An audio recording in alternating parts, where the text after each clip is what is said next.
مسئلہ تقدیر سب سے پہلے لغت اور اصطلاح کی بحث ہے۔ قدر عربی زبان کا یہ لفظ جو ہے یہ اسم کے طور پر بھی مستعمل ہے اور فعل کے طور پر بھی، اور اس کا صحیح ترین مفہوم اردو میں ادا کرنا مشکل ہے۔ انگریزی کا لفظ بہت اس کو آسانی سے واضح کرتا ہے، ویلیو، قدر۔ اس معنی میں اردو میں مستعمل ہے، قدر و قیمت، فلاں شے کی قدر و قیمت کیا ہے، قدر، ویلیو۔ اور جب فعل کی شکل میں یہ آئے گا تو ٹو ایویلیویٹ، کسی شے کی قدر کا تعین، کسی شے کی قدر و قیمت کو معین کرنا۔ اب یہ جب ثلاثی مجرد سے آتا ہے قدر یقدر، اس کے معنی ہوتے ہیں قادر ہونا، قابو یافتہ ہونا، کسی شے پر قابو یافتہ۔ اس سے اس میں فاعل قادر ہے، قادرن، قابو یافتہ، قدرت رکھنے والا۔ صفت مشبہ بنتی ہے قدیرن، اور اس میں فاعل اور صفت مشبہ میں فرق یہی ہے کہ جب وہ کیفیت فاعلی دائمی ہو جائے، مستقل ہو جائے، تو وہ صفت مشبہ کے درجے میں آ جاتی ہے۔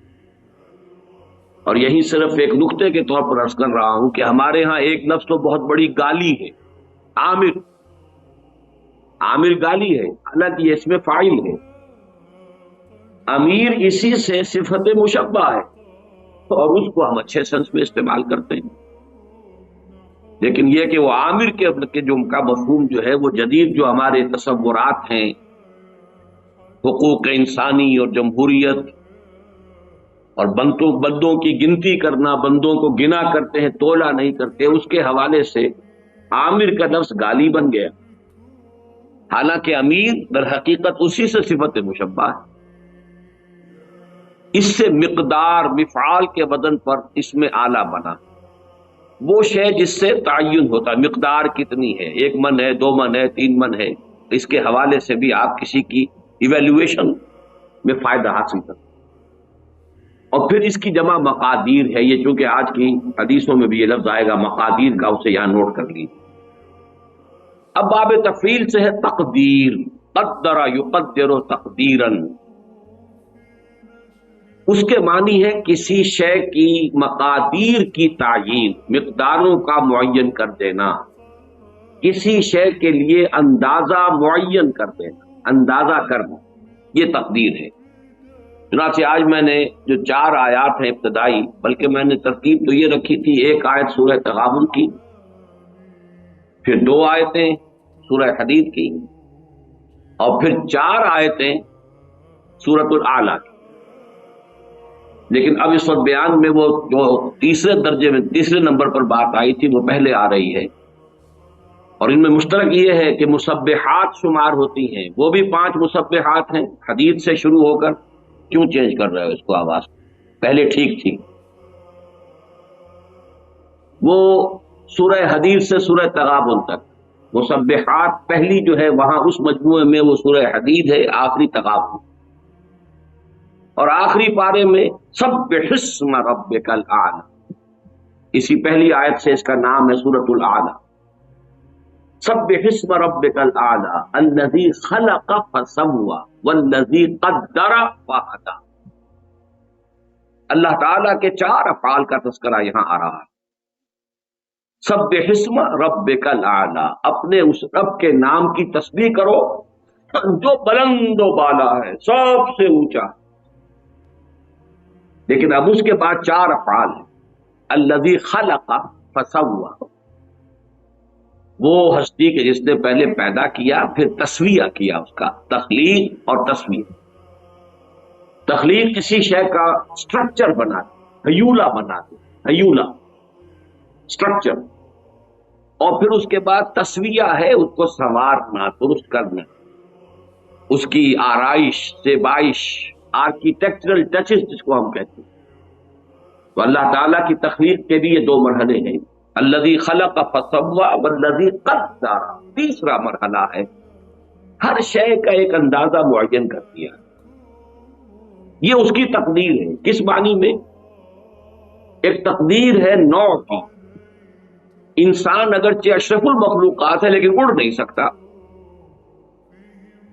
مچھر فقیر ترین مخلوقات میں سے ہے، مکھی اڑ رہی ہے. یہ اس کی تقدیر نوعی ہے. ہر سپیشیز کے لیے اللہ نے ایک اندازہ مقرر کر دیا، اس سے وہ باہر نہیں جاتا. ہر چیز کے لیے لمٹس، ہر چیز کے اندازے. تو اس انداز میں نے ایک مثال دی، زیادہ کا وقت نہیں ہے اس وقت. تو پہلے ہے تخلیق، پھر ہے تسویہ، والذی قدر، پھر ہر شے کے اندازے معین کر دیے. والذی قدر فہدا، پھر راستہ کھول دیا، ہدایت دے دی، اب چلو. اب اس میں اپنی جولان گاہ ہے، اس میں اپنی نیکی یا جو بھی بدی تمہارے اندر ہے اس کو بروئے کار لاؤ. یہ گوئے ہے اور یہ میدان گوئے ہے، تمہاری یہ لیمیٹیشنز ہیں، یہ شاکلہ ہے، یہ تو معین ہے. لیکن یہ ہم نے میدان کھول دیا ہے. اپنے اس شاکلہ کے اندر جتنی کچھ بھی تم نیکی کما سکو کماؤ، یا جو بدی کے انبار اپنے کندھوں پر لادنے اٹھا دو. تو یہ چار الفاظ ذہن میں رکھیے. یہاں تقدیر قدر، سبح اسم ربک الاعلی الذی خلق فسوی والذی قدر فہدی والذی اخرج المرعی. وہ اب آگے بات لمبی چلے گی. تو یہ لغت اور اصطلاح کی بحث یہاں ختم ہوئی. اسی کا دوسرا حصہ عقائد و کلام جو ہیں. یہ عقائد و کلام جو ہیں اس کی بھی ایک ترتیب نوٹ کر لیجئے، اور اس کے لیے بہترین شعر ہے اکبر الہٰبادی کا. جہاں ہستی ہوئی محدود، لاکھوں پیچ پڑتے ہیں، عقیدہ عقل منطق سب کے سب آپس میں لڑتے ہیں. ایک ہستی لامحدود ہے اللہ، ایک ہستی محدود ہے. وہ محدود مائکروسکوپک بھی ہو سکتی ہے، الٹرا مائکروسکوپک بھی ہو سکتی ہے محدود، وہ محدود کائنات بھی ہو سکتی ہے. لیکن یہ بھی لامحدود نہیں ہے. لامحدود ہستی صرف اللہ کی. لیکن وہ ہستی لامحدود اس کے تخلیق کے عمل سے جب محدود وجود میں آئے تو چکر پڑ گئے بہت سے، لاکھوں پیچ پڑتے. جہاں ہستی ہوئی محدود، لاکھوں پیچ پڑتے. اب اس لامحدود کا محدود سے تعلق کیا ہے، یا اس محدود کا اس لامحدود سے تعلق کیا ہے؟ انائے صغیر اور انائے کبیر کا رابطہ کیا ہے؟ یہ ایبسولوٹ بینگ اور کنٹینجنٹ بینگ، نیسیسری بینگ اور کنٹینجنٹ بینگ، ایبسولوٹ بینگ اور لمیٹڈ بینگ، ان کا آپس میں رشتہ کیا ہے؟ خالق و مخلوق کا رشتہ کیا ہے؟ اب اس کو حل کرنے کے لیے علم کلام وجود میں لایا گیا. عقل منطق یہ ایک طرف، عقیدہ دوسری طرف. ان دونوں کو ریلیٹ کرنے کے لیے، ان دونوں میں آہنگی پیدا کرنے کے لیے علم کلام. تو وہ عقائد و کلام کی بحث میں قدریہ ہمارے ہاں ایک طبقہ وجود میں آیا. وہ لوگ جو انسان کو کلیتاً خود مختار قرار دیتے. یہ آپ کو نظر آ رہا ہے یہاں پہ اس پر اسکرین پر. احادیث میں ان کی مذمت شدت کے ساتھ وارد ہوئی، اور یہ حدیثیں ہم پڑھ چکے ہیں. جبریہ وہ لوگ جو انسان کو مجبور محض قرار دے. اور میں آپ کو بتا چکا ہوں کہ شاعری، ادب اور جدید سائنس سب سے بڑھ کر انسان کو مجبور محض قرار دینے میں متفق. سائنس سب سے آگے نکل گئی. جینز ہیں بھائی تمہارے، جو تمہارے آباء و اجداد سے چلے آ رہے ہیں. تم ہو کون؟ Who are you? Nothing. وہ جینز تمہارے والدین سے آئے ہیں، اور پھر اس کے اوپر کوئی تھوڑے سے جو ہے غلاف چڑھ گئے تمہاری تعلیم اور تربیت اور ماحول کے، انوائرمنٹ. بس ان دونوں کے مجموعے کا نام تم ہو. اس مغالطے میں مبتلا نہ رہو کہ میں بھی کچھ ہوں. میں کچھ نہیں. یہ سب شراب ہے، دھوکہ ہے، کوئی حقیقت ہی نہیں. شاعری میں جیسا کہ میں نے آپ کو یہ شعر سنائے، اردو زبان کے چوٹی کے اشعار میں سے میر کا شعر ہے: ناحق ہم مجبوروں پر یہ تہمت ہے مختاری کی، جو چاہیں سو آپ کرے ہیں، ہم کو آپس بدنام کیا، ہم خواہ بیچ میں بدنام کر تو ہو ہی رہا ہے. اور فانی کا شعر ہے: دیکھ فانی وہ تیری تدبیر کی میت نہ ہو، ایک جنازہ جا رہا ہے کوش پر تقدیر کے. تو اچھی طرح سمجھ لیجئے اس کائنات میں ایک کنٹرول اتنا چھایا ہوا ہے کہ کسی اور اختیار اور ارادے کو عقل تسلیم ہی نہیں کر سکتی.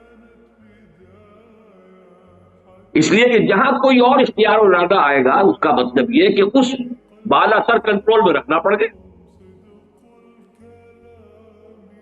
جہاں وجود کسی بھی وجود کے حقیقی ہونے کا تصور آئے گا کہ حقیقتاً کوئی شے موجود ہے، وہاں اللہ کے وجود مطلق کی نفی ہو جائے گی. وہی لاکھوں پیج پڑتے والی بات. بہرحال سائنس، ادب، فلسفہ یہ سب جبریت کی طرف لاتے ہیں، اور ہمارے جو کلامی نظریات تھے ان میں سے مرجیہ وہ ہے کہ جنہیں بس یہ کہ کسی عذاب ثواب کا کوئی وہ نہیں ہے، کوئی عذاب کا کوئی سوال نہیں، امید ہی امید ہے.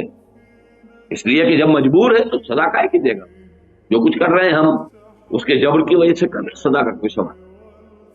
تو اگرچہ جبریہ کا لفظ جو ہے وہ نہیں آیا ہے جیسا کہ احادیث ہم پڑھ چکے ہیں، لیکن مرجیہ کا لفظ آیا، تو ان کی بھی مذمت، ان کی بھی نفی کی گئی ہے.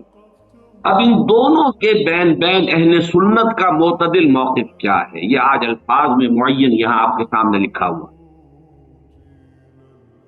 انسان کو ارادے اور انتخاب کی آزادی حاصل ہے، یہ مذہب ہے جو آپ کو ایک ہستی اور شخصیت عطا کرتا کہ آپ بھی کچھ ہیں.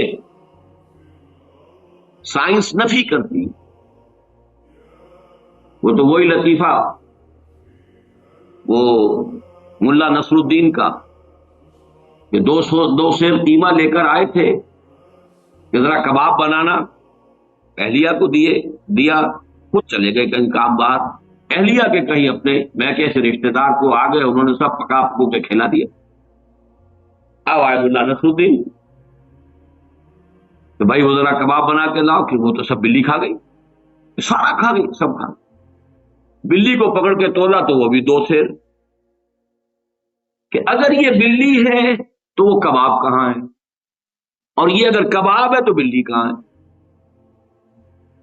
اگر قدرت کاملہ محیطہ قاہر هو القاہر فوق عبادہ، صرف قادر نہیں قاہر، یہ بھی لفظ شاید گالی لگے آپ کو، معاذ اللہ. قل هو القادر فوق عبادہ، قل هو القاہر فوق عبادہ، وہ قادر ہی نہیں قاہر ہے. اللہ کی ہستی قاہر، اس کے ساتھ کہاں رہ جائے گا ارادہ. تو واقعہ یہ ہے کہ مذہب اس بات کرتا نہیں تم ہو، تمہارا ایک وجود ہے، تمہارا ایک آزادی ہے، چوائس ہے، تمہارا اپنا انتخاب ہے، تمہارا اپنا اختیار ہے، کتنا ہی کم ہو ہے، اور اسی کی بنیاد پر وہ مکلف اور جواب دہ ہے. It's responsible and account. اگر آزادی نہ ہو تو اکاؤنٹیبلٹی کا سوال نہیں، رسپانسبلٹی کا سوال نہیں. لیکن ایک جانب اس کے کسی بھی ارادے کا پورا ہونا بالکل یا اللہ کے اذن اور اس کی توفیق و تیسیر پر منحصر ہے. ارادہ آپ نے کیا، اس کا پورا ہونا آپ کے اختیار نہیں ہے، ارادہ کر دینے کا اختیار آپ کو تھا. اب ظاہر بات ہے کہ اس میں نہ معلوم کتنے فیکٹرز ہوں گے.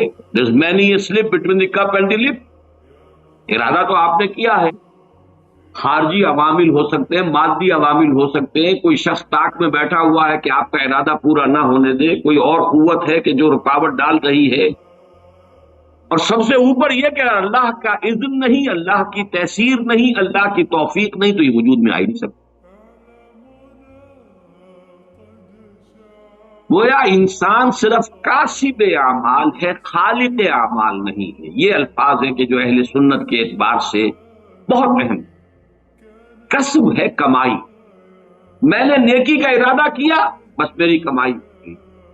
اب نیکی کا یہ ارادہ پورا ہو، یہ اللہ کے اذن پر، تیسیر پر، تائید پر، توفیق پر، حالات کی موافقت پر، عناصر کی موافقت پر، اور یہ عناصر یہ بھی اللہ کے قبضہ قدرت پر ہیں، دار و مدار اس پر. تو اعمال کا خلق ہونا، واللہ خلقکم وما تعملون، اللہ ہی نے تمہیں بھی پیدا کیا ہے، تمہارے اعمال کو بھی پیدا کیا. تم اپنے اعمال کے خالق نہیں. لیکن چونکہ اس میں ابتدائی ارادہ تمہارا تھا، ابتدائی جو ہے چوائس تمہارا تھا، قاسم ہو گئے، نیکی تم نے کما لی، یا بدی کا جو بھی ہے تمہارے اوپر وبال آ جائے۔ اور دوسری جانب انسان کے کسب کی جولان گاہ اس کی خلقت اور جبلت اور تعلیم و تربیت سے وجود میں آنے والے شاکلہ کے دائرے میں محدود ہے، یعنی آپ نے چوائس بھی کیا، اللہ کا اذن بھی آ گیا، اس سب کے باوجود اللہ نے آپ کے گرد جو ایک شاکلہ بنا رکھا ہے، آپ اس سے نہیں نکل سکے، وہ شاکلہ مستقل ہے۔ اور جیسا کہ پچھلی مرتبہ میں بیان کر چکا ہوں، یہ شاکلہ جبلت سے بنا ہے، یہ حدیث ہم پڑھ چکے ہیں، الناس معادن کمعادن الذهب والفضہ، انسان بھی معدنیات کے مانند ہے، جیسے سونے کی معدنیات، سونے کی اور ہے، صاف کریں گے سونا بنے گا، اور چاندی کی معدنیات ہے، کتنا ہی صاف کر لے سونا تو نہیں بنے گا، چاندی بنے گی۔ اس اعتبار سے انسانوں کی بھی خلقت، یہ جس کو فارسی میں سرشت کہیں گے اور جدید سائیکالوجی کی اصطلاح میں جبلت کہیں گے، ما جبل علیہ، حدیث کے اندر بھی الفاظ یہ ہے، ما جبل علیہ، اس پر جو ہے اس سے ایک شاکلہ وجود میں آ گیا ہے، اس کی بنا پر آپ جو محنت کریں گے اس کے نتائج نکل آئیں گے۔ لیکن اب اس کا ایک نتیجہ نکلتا ہے بہت اہم، ایک شخص نیکی کا ارادہ ہے، فرض کیجئے ٹنوں نیکی کما لی اس نے، ایک شخص نیکی کی ارادہ کر رہا ہے، شاید صرف ایک سیر نیکی کمائی ہے،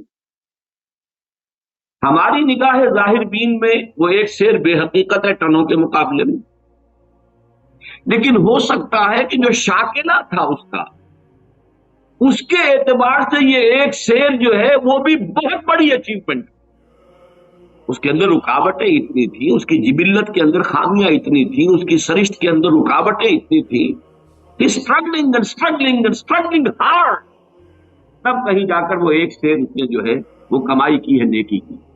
اور ایک وہ ہے کہ جس کی جبلت میں، جس کی سرشت میں، جس کی خلقت میں آسانیاں تھیں، موجود تھیں، وہ ٹنوں بھی لے گیا ہے، تو ہو سکتا ہے اللہ کی میزان میں وہ ایک سیر ٹنوں کے مقابلے میں زیادہ وزنی۔ یہ ہے نہایت پر امید بات۔ پہلا جو ہے وہ پر امید معاملہ کیا ہے کہ ہم ہیں، ہماری نفی نہیں ہے، میرا چوائس، میری مرضی، میری پسند، اس کو بھی عمل دخل ہے۔ دوسرا، میری رسپانسبلٹی جو ہے اللہ کے ہاں وہ اس مقدار پر نہیں ہوگی، بلکہ میرے شاکلہ کے اعتبار سے مجھے ایسس کیا جائے۔ اس کو 5 مرتبہ، میں پچھلی مرتبہ وہ 5 آیات آپ کو سنا دی، لا یکلف اللہ نفسا الا وسعها، اللہ کسی جان کو اس کی وسعت سے زیادہ رسپانسبل، اکاؤنٹیبل نہیں ٹھہرائے۔ اور اللہ کا یہ بڑا، یوں سمجھیے کہ سپر کمپیوٹر جو ہے، وہ سپریم کمپیوٹر اللہ کا، اس کا ہم تصور نہیں کر سکتے۔ ہر انسان کا شاکلہ، اس میں کیا تھا، گیون کیا تھا، جینز کیا تھے، ماحول کے کیا اثرات ہوئے، اس سے شاکلہ کیا بنا، اب اس میں اس نے کیا کمائی۔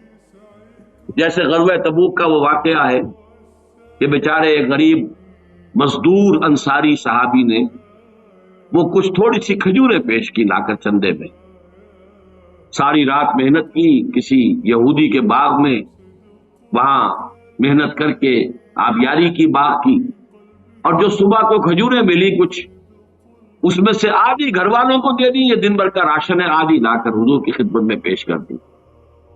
اب وہاں جو ایک بہت بڑا لگا ہوا تھا ایک انبار، ہر طرح کا ساز و سامان آ رہا ہے، حضور نے کہا، حالانکہ منافقین نے استہزاء کیا، جی جی جی ان کھجوروں کے بغیر تو یہ مہم سر ہو ہی نہیں سکتی جی، کیا کہنے، ان کا جو ہے وہ زہر خند جس کو ہم کہتے ہیں، ان کا استہزاء کا انداز تھا۔ لیکن حضور نے فرمایا ان کھجوروں کو اس پورے ڈھیر کے اوپر پھیلا دو، اللہ کی میزان میں یہ کھجوریں اس پورے ڈھیر پر بھاری۔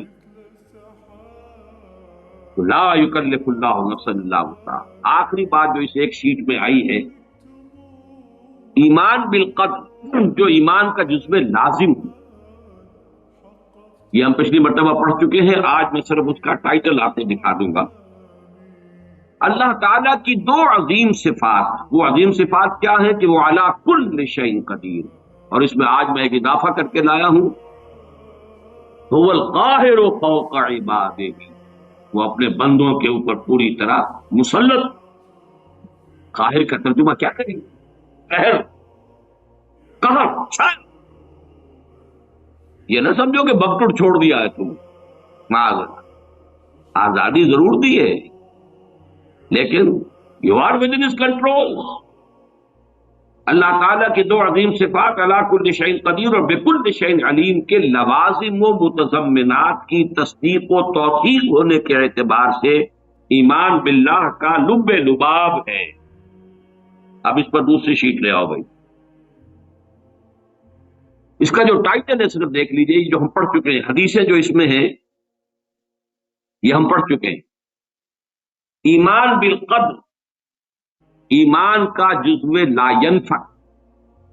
اور اس میں حدیث جبرائیل میں نے یہاں کوٹ کی ہوئی ہے جو ام السنہ ہے.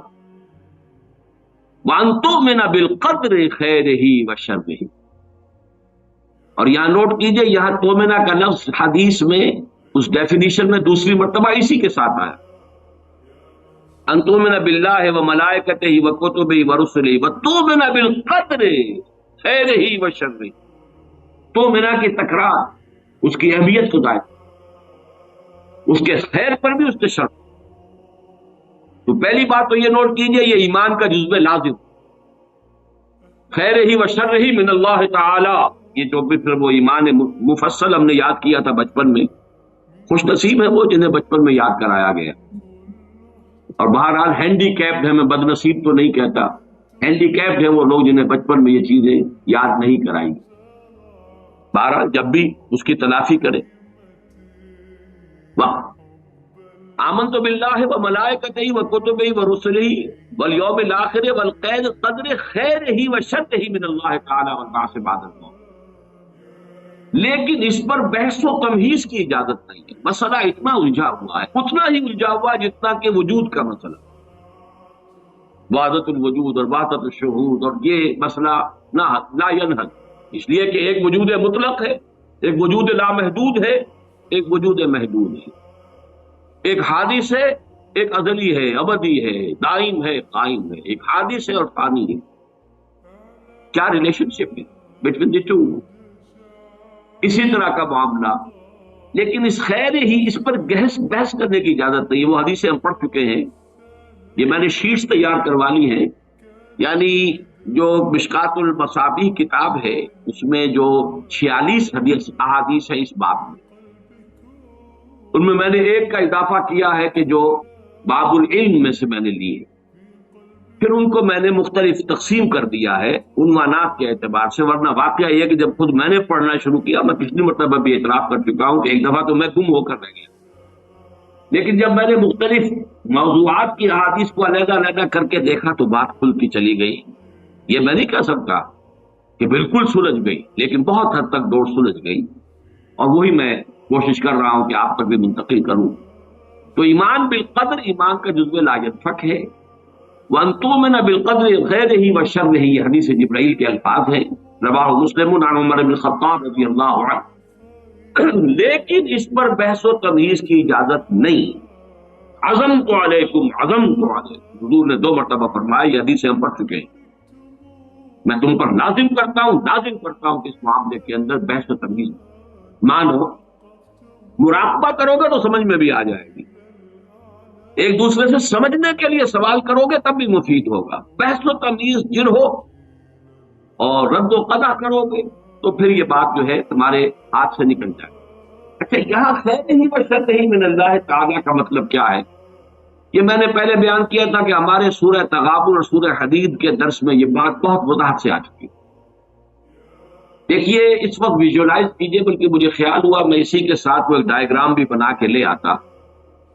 آپ مجھے کو سامنے رکھیے، میں ایک انسان ہوں، مکلف ہوں، اللہ کے ہاں جواب دہ ہوں، رسپانسیبل ہوں، اکاؤنٹیبل ہوں. کچھ چیزیں مجھ پر وارد ہوتی ہیں، کوئی مصیبت آ گئی، کوئی تکلیف آ گئی، کوئی بیماری آ گئی، کوئی نقصان ہو گیا، کچھ ہو گیا. اب نوٹ کرنا چاہیے کہ اس کے کچھ اسباب ہوں گے، مادی اسباب ہیں یا کچھ اور لوگ ہیں. کسی نے میرے گھر کو فرض کیجئے کہ کوئی نقصان پہنچانا چاہا ہے، اس نے کام کیا ہے، کسی نے مجھے اٹھا کے پتھر دے مارا ہے. تو یہ سارے فیکٹرز ہیں. لیکن یہ شے بالفعل مجھ پر نہیں وارد ہو سکتی اگر اللہ کا اذن نہ ہو. لاکھ سارے اسباب و وسائل ہوں اور لاکھ ساری دنیا ہو. ایک حدیث میں الفاظ آتے ہیں کہ اگر جان لے حضرت عبداللہ ابن عباس علم ان الامت لو اجتمعت، کہ اگر پوری قوم جمع ہو جائے کہ تمہیں کوئی فائدہ پہنچا دے، نہیں پہنچا مگر اس بات کا جو اللہ نے تمہارے لیے طے کر دی. اور اگر پوری قوم مجتمع ہو جائے تمہیں کوئی نقصان پہنچا دے، نہیں پہنچا. تو یہ اسباب و وسائل جو مجھ پر آ رہے ہیں ان میں جو ہے فیصلہ کنش اذن رب ہے. تو میں یہ بھی کہہ سکتا ہوں مجھ پر یہ اس کی لائی ہوئی مصیبت آ گئی، اور یہ بھی کہہ سکتا ہوں کہ اللہ کی طرف سے مجھ پر آیا، وہ خیر ہو یا شر ہو. بقدر خیر ہی و شر، بھلائی کسی نے کرنی چاہیے اس کا مجھے احسان ماننا چاہیے، اس کا مجھے شکریہ ادا کرنا چاہیے، کوئی بدلہ دے سکتا ہوں تو دینا چاہیے. یہ دنیا کا معاملہ. اسی طرح کسی نے مجھے نقصان پہنچایا میں قصاص لے سکتا ہوں، قانونی طور پر مجھے اس کا حق حاصل ہے. لیکن یہ جان لیجئے کہ یہ اچھائی یا بھلائی مجھ تک نہیں آ سکتی تھی بغیر اذن رب. تو اذن رب شامل ہو گیا نا، تو میں اس کو شامل کر رہا ہوں. والقدر خیر ہی و شر ہی من اللہ تعالی. دوسری طرف میں کچھ کام کرنا چاہتا ہوں، اچھا یا برا جو بھی ہے، یا کوئی میرا منصوبہ ہے بہت بڑا. اب اس میں ایک تو میرا ارادہ ہے جو میرے اندر سے نکلا، ہزار عناصر ہوں گے کہ جو اس کے اندر انوالو ہوں گے، بہت سے مادی وسائل اس کے لیے درکار ہوں گے. اسباب نہ ہو جمع تو یہ کیسے کام شروع ہو سکتا ہے؟ اسباب کرے جمع، خدا ہی کا یہ کام. یہ عزم تیرا، یہ مجھے الفاظ پھر یاد آ گئے وہی اکبر الہ آبادی کے. یہ میرے دروس میں اشعار بہت آئے ہیں، اب کچھ ذہن سے اوجل ہو گئے. یہ عزم تیرا سعی سے دمساز ہو کیوں کر. عزم تو ہے، عمل کیسے ہو؟ اسباب نہ ہو جمع تو آغاز ہو کیوں کر. اسباب کرے جمع، خدا ہی کا ہے یہ کام. طالب ہو تو خدا سے، تو دعا ہی کا ہے یہ کام. یہاں پر بھی ایک فیکٹر ابھی اکبر الہ آبادی کی نگاہ سے بھی اوجل ہے. دیکھیے میرا ایک عزم ہے، میرا ایک ارادہ ہے، اس کے لیے کوئی مادی وسائل، کچھ لوگوں کا تعاون درکار ہے، وہ بھی اللہ کے کنٹرول میں ہے، اللہ چاہے گا تو آئے گا. پھر بالآخر کسی شے کا پورا ہو جانا، آخری درجے میں پھر اللہ کے اذن کا تعلق. یہاں تک کہ حضور نے فرمایا کہ جو لقمہ بھی ابن آدم کی حلق سے نیچے اترتا ہے، اب وہ سارا آپ نے اس کے لیے کمائی کی، محنت کی، وہ کھانا پک گیا، آپ کی اہلیہ نے پکا لیا گھر پہ، اب یہ لقمہ اتر رہا ہے، اس وقت بھی اللہ سے اذن چاہتا ہے کہ میں اس کے حق میں غذا کا کام دوں یا زہر بن کر لڑوں. لہذا میں یہ بھی کہہ سکتا ہوں کہ یہ کام اس طرح ہو گیا، میرے کرنے سے ہو گیا، ان اسباب سے ہو گیا، ان مددگاروں کی مدد سے ہو گیا. اور یہ بھی کہہ سکتا ہوں کہ یہ کام میں نے نہیں کیا، اللہ نے کیا. صرف جو ہمیں تلقین کی گئی ہے وہ یہ ہے، خیر وجود میں آ جائے تو اسے اللہ کی طرف منسوب کرو. الحمدللہ الذی ہدانا لہذا وما کنا لنہتدی لولا ان ہدانا. کل حق، کل شکر، کل تعریف اس اللہ کی جس نے ہمیں ہدایت عطا فرمائی. ہم ہرگز ہدایت نہ پا سکتے اگر اللہ ہمیں ہدایت. غلطی ہو جائے تو اسے اپنی جانب منسوب کرو. ربنا ظلمنا انفسنا وان لم تغفر لنا وترحمنا لنکونن. شیطنت اس کے برعکس ہے، خیر ہے تو میری، میں نے کی، اور شر ہے تو اللہ تو نے کروایا. فبما اغویتنی، اے اللہ تو نے جو مجھے اغوا کیا ہے، تو اب میں ثابت کر کے رہوں گا کہ یہ آدم اس اکرام و تکریم کا مستحق نہیں تھا جو تو نے اس کو عطا کر دی. یہ ہے شیطنت، شیطانیت، اور وہ ہے آدمیت. غلطی ہو، خرابی ہو، اپنی طرف منسوب کرو، اور اگر کوئی خیر ہے اللہ. اب آئیے اگلا لوگ جو سیکشن ہے، شیٹ نہیں. اللہ ہر چیز پر قادر بھی ہے اور قاہر بھی. یہ میں نے الفاظ آپ کو کہا تھا کہ آج میں یہ ایڈ کر کے لایا ہوں تاکہ بات اب کھل جائے. آج کوئی پہلو جو ہے میرے امکانی حد تک اس میں جو ہے مشتبہ اور خفی نہ رہ جائے. ہوا علی کل شیء قدیر، یہ تو بے شمار آیات مرتبہ آیا ہے. وَهُوَ الْقَاهِرُ فَوْقَ عِبَادِهِ، یہ بھی 2 مرتبہ. لہذا انسان کو جو قدرت بھی حاصل ہے وہ محدود بھی ہے اور مستعار بھی ہے، یہ دونوں الفاظ نوٹ کیجئے۔ اب یہ جو شرک کی بحث ہوتی ہے ہمارے ہاں اور اقسام الشرک، اللہ کا وجود ذاتی ہے، لامحدود ہے، قدیم ہے، ماسوا کا وجود عطائی ہے، اللہ نے عطا کیا، حادث ہے، محدود ہے۔ اسی طرح جو قدرت ہمارے پاس ہے وہ ہماری اپنی نہیں ہے، عطائی ہے اللہ کی، اور لامحدود نہیں، محدود ہے، مستعار ہے، محدود ہے اور حادث ہے۔ اور اللہ کی قدرت و قہر کے تابع بھی ہے، اور انسان کی مطلق خود مختاری کا تصور بہت بڑی گمراہی ہے۔ یہ قدریہ کی نفی پر احادیث جو ہیں یہ ہم پچھلی مرتبہ پڑھ چکے ہیں، یہ 5 6 7 8 9 حدیثیں جو ہیں یہ میں نے ایک علیحدہ جمع کر دیا ہے تینوں فصلوں میں سے نکال کر، جو اس تصور کی نفی کرتے ہیں، قدریہ، ہم قادر، جو چاہیں کریں۔ جو اس مغالطے میں ہے وہ تو در حقیقت بہت ہی بڑے گمراہ اور بہت ہی بڑے ایک سراب کسی کیفیت جو ہے اس کے اندر۔ اب آئیے تیسری شے جو ہم پڑھ چکے ہیں، قل کل یعمل علی شاکلتہ۔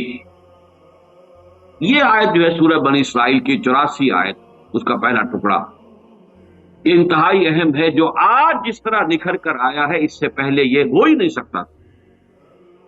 شاکلہ، پیٹرن، آپ نے کوئی چیز ڈھالنی ہے کسی فولاد کی، کسی اور چیز کی، تو اس کے لیے لکڑی کا پہلے، جسے ہمارے مستری لوگ پاٹن کہتے ہیں، پاٹن بنا لو پہلے، تو پیٹرن بنتا ہے، تاکہ آپ نے لوہے کو پگھلایا، تانبے کو پگھلا کے اس میں ڈالیں گے تو اسی کے مطابق اس کی شکل ہو جائے گی۔ شاکل، شکل دینے والا، تو اس کو جو فارم دینے والی شے ہے وہ اس کا فرما، جس کو ہم کہہ دیتے ہیں، وہ فارم ہے نا، فرما، یہ فرما ہے جو اس کو فارم عطا کرے گا، یا یہ کہ یہ پاٹرن ہے، پیٹرن ہے، اس کے اندر ڈھلے گی جو شے اسی کے مطابق ہو جائے، وہ ہے شاکل۔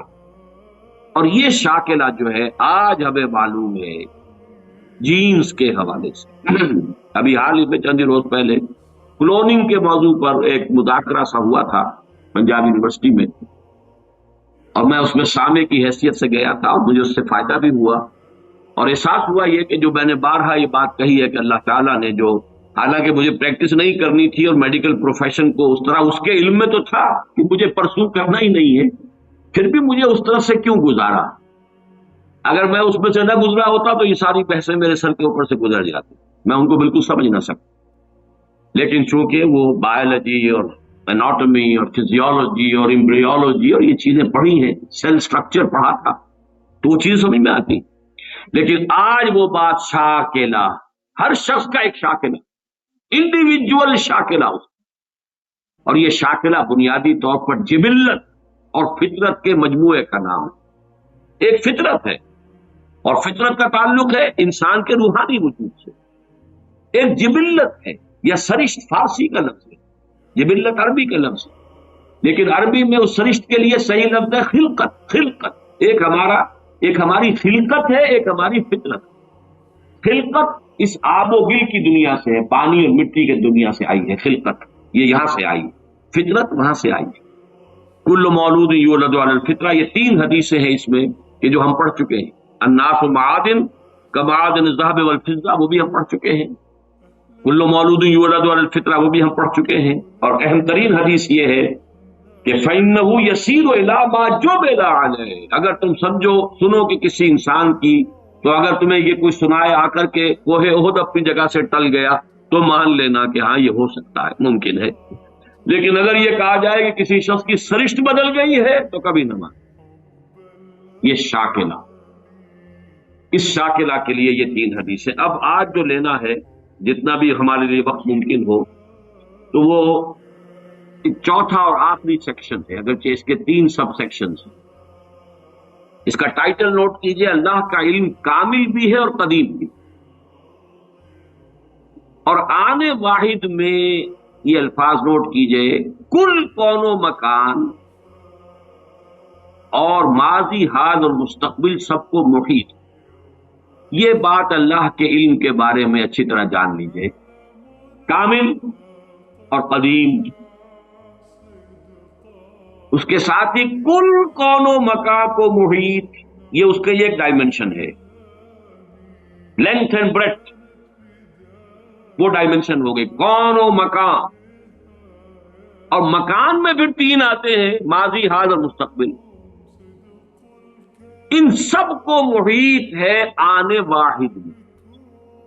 لفظ آنے واحد ہے یہاں اہم ترین، ہر لحظہ ہمیشہ سے اس کا علم کامل تھا، ہمیشہ سے اس کا علم کامل ہے، کہیں اس کی اور اس کا علم جو ہے اسی کو قرآن اور حدیث میں الکتاب سے بھی تعبیر کیا گیا۔ ما اصاب من مصیبت فی الارض ولا فی انفسکم الا فی کتاب من قبل ان نبراها ان ذلک علی اللہ یسیر۔ نہیں پڑتی کوئی پڑھنے والی، نہ اس زمین میں نہ تمہاری جانوں میں، کوئی مصیبت، کوئی تکلیف دہ شے، کوئی ناخوشگوار شے، مگر وہ پہلے سے ایک کتاب میں موجود ہے، اس سے پہلے کہ ہم اسے ظاہر کریں۔ اللہ باری ہے، یہ تین اسباب بھی آئے ہیں اللہ کے ساتھ ساتھ سورہ حشر کے آخر میں،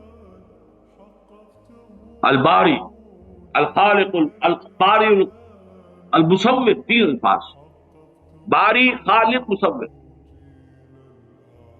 باری کسی شے کو ظاہر کرنا، اور اس میں فلسفہ یہ ہے، یہ پھر علم کلام کی بحثیں ہو جائیں گی کہ دیکھیے کوئی شخص، کوئی آرکیٹیکٹ ہے، اس کے دماغ میں پہلے ہیولا بلڈنگ کا بن جاتا ہے، تب وہ پینسل اٹھاتا ہے، اس کا اسکیچ بناتا ہے۔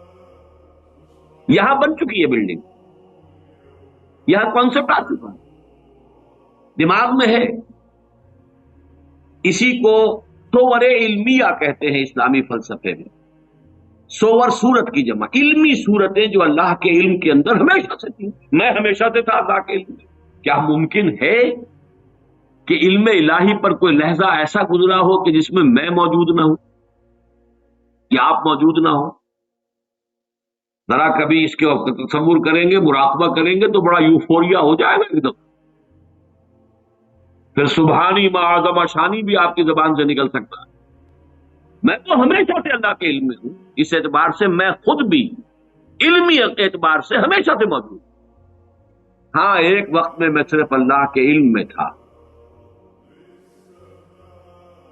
اس کے بعد اللہ نے مجھے ظاہر، هو اللہ الذی لا الہ الا هو الملک القدوس السلام المؤمن المہیمن العزیز الجبار المتکبر سبحان اللہ عما یشرکون هو اللہ الخالق البارئ المصور له الاسماء الحسنى۔ تخلیق ذہنی پہلے ہے، وہ تخلیق ذہن میں بنتی، علم الہی میں صور علمیہ کی شکل میں موجود تھی، اب باری برا اس کو ظاہر کیا، وہ نمایاں کیا، وہ باہر آیا، اور اب اس کو تصویر کی شکل عطا کی گئی۔ یہ تصویہ اور تصویر ایک ہی لفظ ہے، خلق فسوى والذی قدر فہدی۔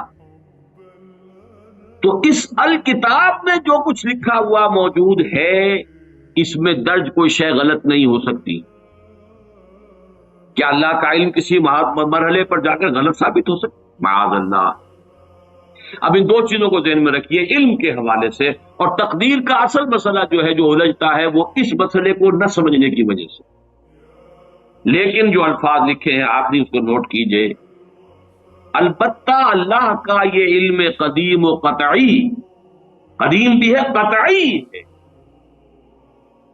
پری نالج، جبر محض، یعنی پری ڈیسٹینیشن، یہ فیٹرلزم جس کو کہتے ہیں، فیٹرلزم، ہر چیز پہلے سے طے ہے، متعین ہے، طے ہے، اور ہمارے ہاتھ میں کچھ نہیں، ہم کچھ نہیں کر سکتے، یہ اس کی نفی، یہ دونوں چیزیں لازم و ملزوم نہیں ہے، کوئی مستلزم نہیں ہے۔ پری نالج اور سے ہے، پری ڈیسٹینیشن اور سے۔ اس کے درمیان اگر آپ خطے امتیاز کھینچ دیں گے تو کبھی کوئی تشویش نہیں ہوگی، چاہے بحث میں الجھ جائیں، اگر کوئی آپ کو الجھائے، اس کا تو نتیجہ یہ نکلتا ہے، پھر اس کا تو یہ نتیجہ نکلتا ہے، تو اس سے یہ لازم آتا ہے، وہ پھر الجھ جائے گی، جس سے سختی سے روک دیا، عدل تو علیکم عدل، اب لہٰذا امید تو ہم لہٰذا اسے دیکھیے نوٹ کیسے، الفاظ کیسے، کیا وہ اس کام کے لیے بھیجا گیا؟ لیکن یہ کہ بات سمجھ میں آتی ہے اگر اس میں یہ حد فاصل قائم کر دیا اللہ کا علم قدیم و قطعی یہ پری نالج ہے، لیکن یہ پری ڈیسٹینیشن یا فیٹلزم جس کو ہم کہتے ہیں اس کو مستلزم نہیں ہے، ان دونوں کے درمیان رشتہ علیحدہ ہے۔ اس کے حوالے سے آج کچھ حدیثیں پڑھیں گے جتنی بھی آج پڑھی جا سکے۔ اس میں سے پہلی 10 حدیثیں تو ہیں کہ جو مشکات شریف میں جو باب ہے ایمان بالقدر، اس کی جو فصل اول ہے، یعنی حدیثیں یا وہ بخاری کی ہیں یا مسلم کی ہیں یا ان سب دونوں میں موجود ہے تو متفق علیہ۔ عن عبداللہ ابن عمرو رضی اللہ تعالی عنہما، عبداللہ ابن عمرو بن العاص رضی اللہ تعالی عنہما سے مروی ہے، قال، وہ فرماتے ہیں قال رسول اللہ صلی اللہ علیہ وسلم کتب اللہ مقادیر الخلائق قبل ان يخلق السماوات والارض ب50,000 سنہ قال وكان عرشه على الماء رواہ مسلم۔ یہ حدیث پھر بھی آئے گی بعد میں 16ویں نمبر پر اگر وہاں تک ہم پہنچ گئے تھے، لیکن یہاں نوٹ کر لیں جو بھی نوٹ کر رہے ہوں کہ یہی مضمون اس میں بھی ہے۔ حضرت عبداللہ ابن عمر فرماتے ہیں کہ اللہ تعالیٰ نے آسمانوں اور زمین کی تخلیق سے 50,000 سال قبل تمام مقادیر لکھ دی تھی۔ وَكَانَ عَرْشُهُ عَلَى الْمَاءِ، اس کو ابھی ہم بالکل نہیں سمجھ سکتے، یہ وہ ہے کہ جس کو ہم کہیں گے کہ یہ جس کو متشابہات میں سے شمار کیا۔ لیکن دیکھیے یہاں جو بات سمجھنے کی ہے موجودہ سائنس کے اعتبار سے، سائنس جہاں تک ہمیں آج لے کر گئی ہے وہ بگ بینگ، وہ سمجھتے ہیں بس that is the beginning of the creation, that is wrong, that is the second beginning of the second phase of the creation. The material world started with the big bang, اس سے پہلے spiritual world, عالم ارواح، عالم امر کہیں، عالم ارواح کہیں، جو کل کا کل نورانی تھا، ارواح انسانیت، ارواح ملائکہ، ملائکہ تو خود ہے ہی مجسم ارواح، یہ موجود تھی اور وہ نورانی ہے۔ اس کے بعد بگ بینگ کا مرحلہ آیا، اس کے بعد میٹیریل ورلڈ، سماوات والارض جس کو قرآن کہتا ہے وہ ورلڈ آف میٹر، تو ورلڈ آف میٹر کی کریشن کے آغاز سے 50,000 سال قبل اس میٹر ورلڈ آف میٹر کی ساری میٹیریلز اور اس کی کوانٹیٹیز اللہ نے معین کر دی۔ یہ بات بالکل واضح ہے، اللہ کی قدرت، اس کی خلاقی، اس کی قہاری، اس کا یہ منطقی تقاضا، اس کا علم محیط، وہ ڈیزائن پورا اس کا بن چکا ہوا تھا تبھی تو اس نے بنایا ہے، اس کے اندر تمام مقادیر معین۔ اسی لیے میں نے کہا تھا یہ مقادیر کا لفظ جو ہم نے آج پہلی شیٹ جو آپ نے دیکھی تھی، مقدار قدر ہی سے بنا ہے، یہ اس میں اعلیٰ اور اس کی جمع مقادیر۔ دوسری حدیث وعن ابن عمر رضی اللہ تعالی عنہما قال قال رسول اللہ صلی اللہ علیہ وسلم کل شیء بقدر حتی العجز والکیس، ہر شے، حضرت عبداللہ ابن عمر رضی اللہ تعالی عنہما فرماتے ہیں کہ حضور نے ارشاد فرمایا کہ ہر شے ایک اندازے کے مطابق معین ہو چکی ہے، یہاں تک کہ کسی کا عاجز ہو جاتا۔ اب عاجز کے مختلف پہلو ہوتے ہیں، عاجز یہ ہے، بزدلی کو بھی عاجزی کہا جائے گا، آدمی کسی کام کرنے سے کسی وجہ سے عاجز ہے، وہ بھی یہ شاکلہ کا حصہ ہے، یہ اس کے جینز ہے، اس کے اندر آیا ہے یہ سب کچھ۔ کوئی بہادر ہے، کسی میں تحور زیادہ ہے، کسی میں احتیاط پسندی زیادہ ہے، مصلحت کوشی زیادہ ہے، کوئی حساب کتاب سے چلنے والا ہے، جو کوئی جو ہے بکٹر دوڑنے والا، یہ چیزیں حتی العجز والکیس، کیس کہتے ہیں ذہانت، الکیس من دان نفسہ وعمل لما بعد الموت، کیس، یہ باب یہ اصل میں صفت مشبہ بن گیا، کیسن فعیل کے وزن پر، کیسن جس میں ذہانت فطانت بہت ہے۔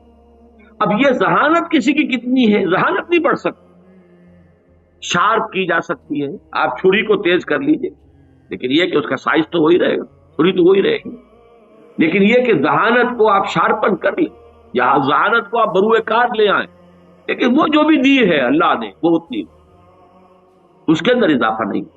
یہ ان بلٹ چیزیں ہیں، گیون چیزیں ہیں انسان کے لیے، یہ اس کے شاکلہ کا جو. تیسری حدیث وعن ابی ہریرہ قال، اور یہ جو روایت تھی یہ بھی امام مسلم کی تھی اور تیسری بھی امام مسلم کی ہے. حضرت ابو ہریرہ فرماتے ہیں قال قال رسول اللہ صلی اللہ علیہ وسلم احتج آدم و موسیٰ عند ربہما، اللہ تعالیٰ کے ہاں آدم اور موسیٰ کے درمیان ایک محاجہ ہوا، بحث ہوئی. فحج آدم و موسیٰ، فحج، اور آدم جو ہے وہ موسیٰ پر غالب آ گئے.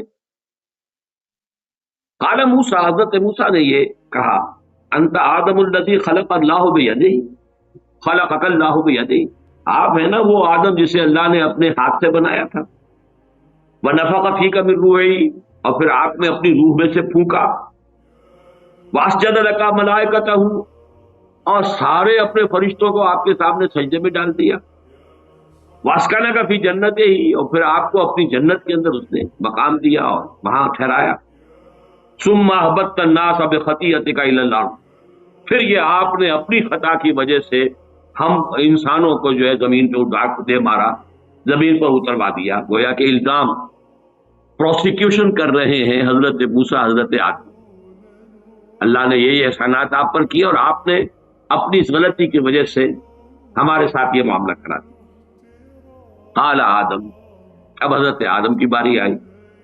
انت موسیٰ الذی اصطفاک اللہ برسالتہ و بکلامہ، آپ وہی موسیٰ ہیں نا جنہیں اللہ نے چنا ہے، چنا رسالت کے لیے اور اپنے کلام کے لیے. کلم اللہ موسیٰ تکلیما، یہ خاص ایک مقام تھا جو حضرت موسیٰ کو عطا ہوا. وَأَعْطَاكَ الْأَلْوَاحَ فِيهَا تِبْيَانُ كُلِّ شَيْءٍ، اور پھر وہ آپ کو تختیاں دی تھیں جو سٹون کی، سٹونی ٹیبلٹس، جس کے اندر ہر شے ہدایت کا پورا سامان موجود تھا. وَقَرَّبَكَ نَجِيًّا وَقَرَّبْنَاهُ نَجِيًّا، یہ قرآن مجید میں ہے. اور آپ کو قریب کیا تھا گفتگو کرنے کے لیے، کوہ طور پر بلایا، براہ راست مکالمہ کیا. فَبِكَمْ وَجَدْتَ اللَّهَ كَتَبَ التَّوْرَاةَ قَبْلَ أَنْ أُخْلَقَ، تو تم نے کیا دیکھا، تورات میں کیا پڑھا کہ کائنات کی تخلیق سے کتنا عرصے پہلے اللہ نے تورات لکھ دی تھی. قال موسیٰ 40 عاما، تورات میں ہوگا کہیں کہ تورات اللہ نے کائنات کی تخلیق سے 40 برس پہلے لکھ دی.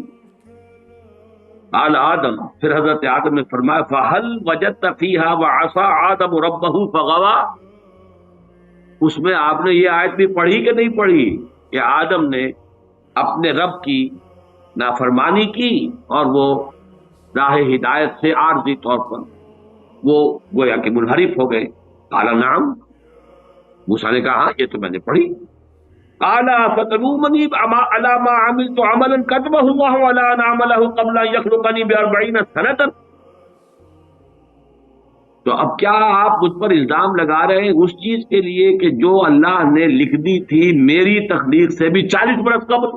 اخلقہ ہے یہاں پر، اخلقہ جبکہ میں پیدا کیا جاؤں.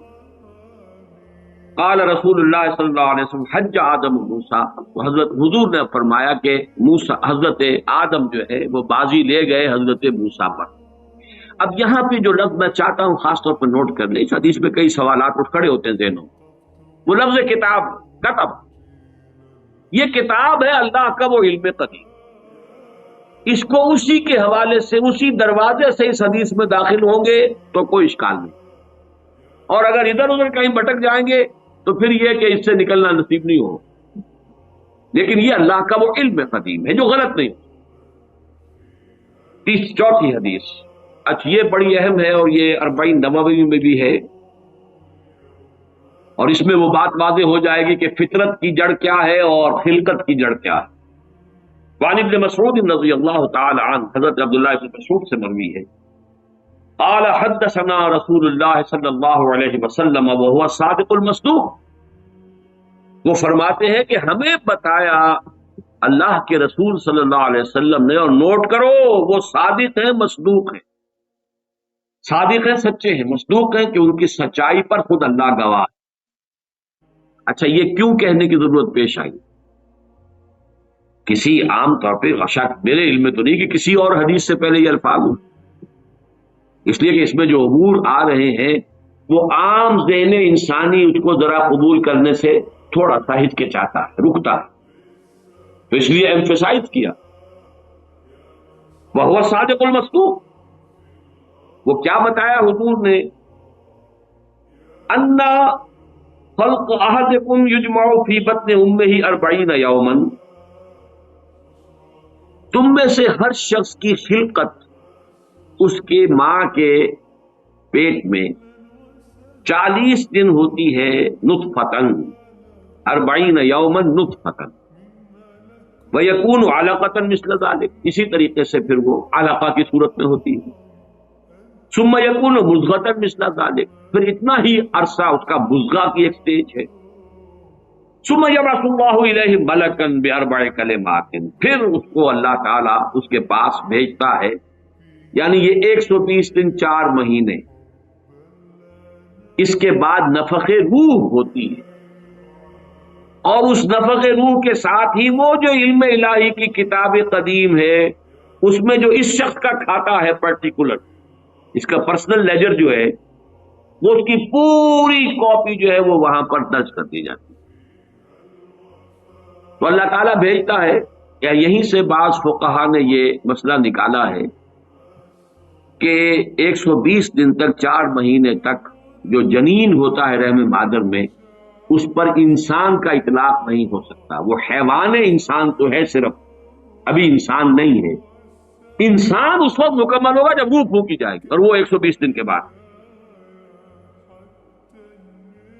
ثم یبعث اللہ الیہ ملکا، پھر اللہ تعالیٰ بھیجتا ہے اس کی جانب ایک فرشتے کو، باربع کلمات، 4 باتوں کے ساتھ، فیکتب لہ، اب یہاں پہ کتاب کے لفظ کو پھر نوٹ کر دیجیے، میں سمجھتا ہوں بڑا مناسب لفظ زبان پر آ گیا کہ وہ جو ایک بڑا وہ سپریم کمپیوٹر ہے، اس میں جو بھی کھاتا ہے پرسنل اس شخص کا، اس انڈیویجول کا، جو فلاں تاریخ کو فلاں جگہ پر وہ 120 دن کا جنین بن جائے گا، اس کا کھاتا وہاں سے لا کر منتقل کر دیا جاتا ہے، اور یہ ہمارے وجود میں پیوست کر دیا جاتا ہے۔ یہ بھی نوٹ کریں، یہ سورہ بنی اسرائیل میں ہے،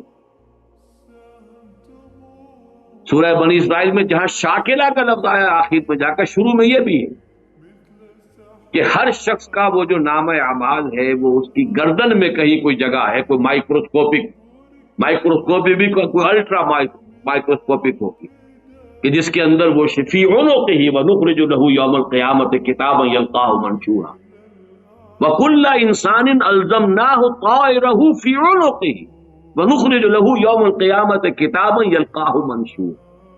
تو یہ کہیں وہ ہے کھاتا، جیسے کہ دل میں روح ہے جسے ہم نہیں جانتے، وہ ہمارے ڈسیکشن میں، ہمارے مطالعے میں، ہمارے جو حواس مادی ہے ان کے گرفت میں نہیں آتی ہے، اسی طریقے سے گردن میں کہیں انسان کے کوئی شے ہے کہ جہاں پر کہ وہ ہمارا وہ کھاتا جو ہے اس مکمل کتاب الہی، وہ جو اس کا علم الہی جو قدیم ہے اور قطعی ہے، اس سے اس کی پرسنل جو ہے وہ کھاتا وہ آ کے یہاں پہ تب کیا جاتا ہے۔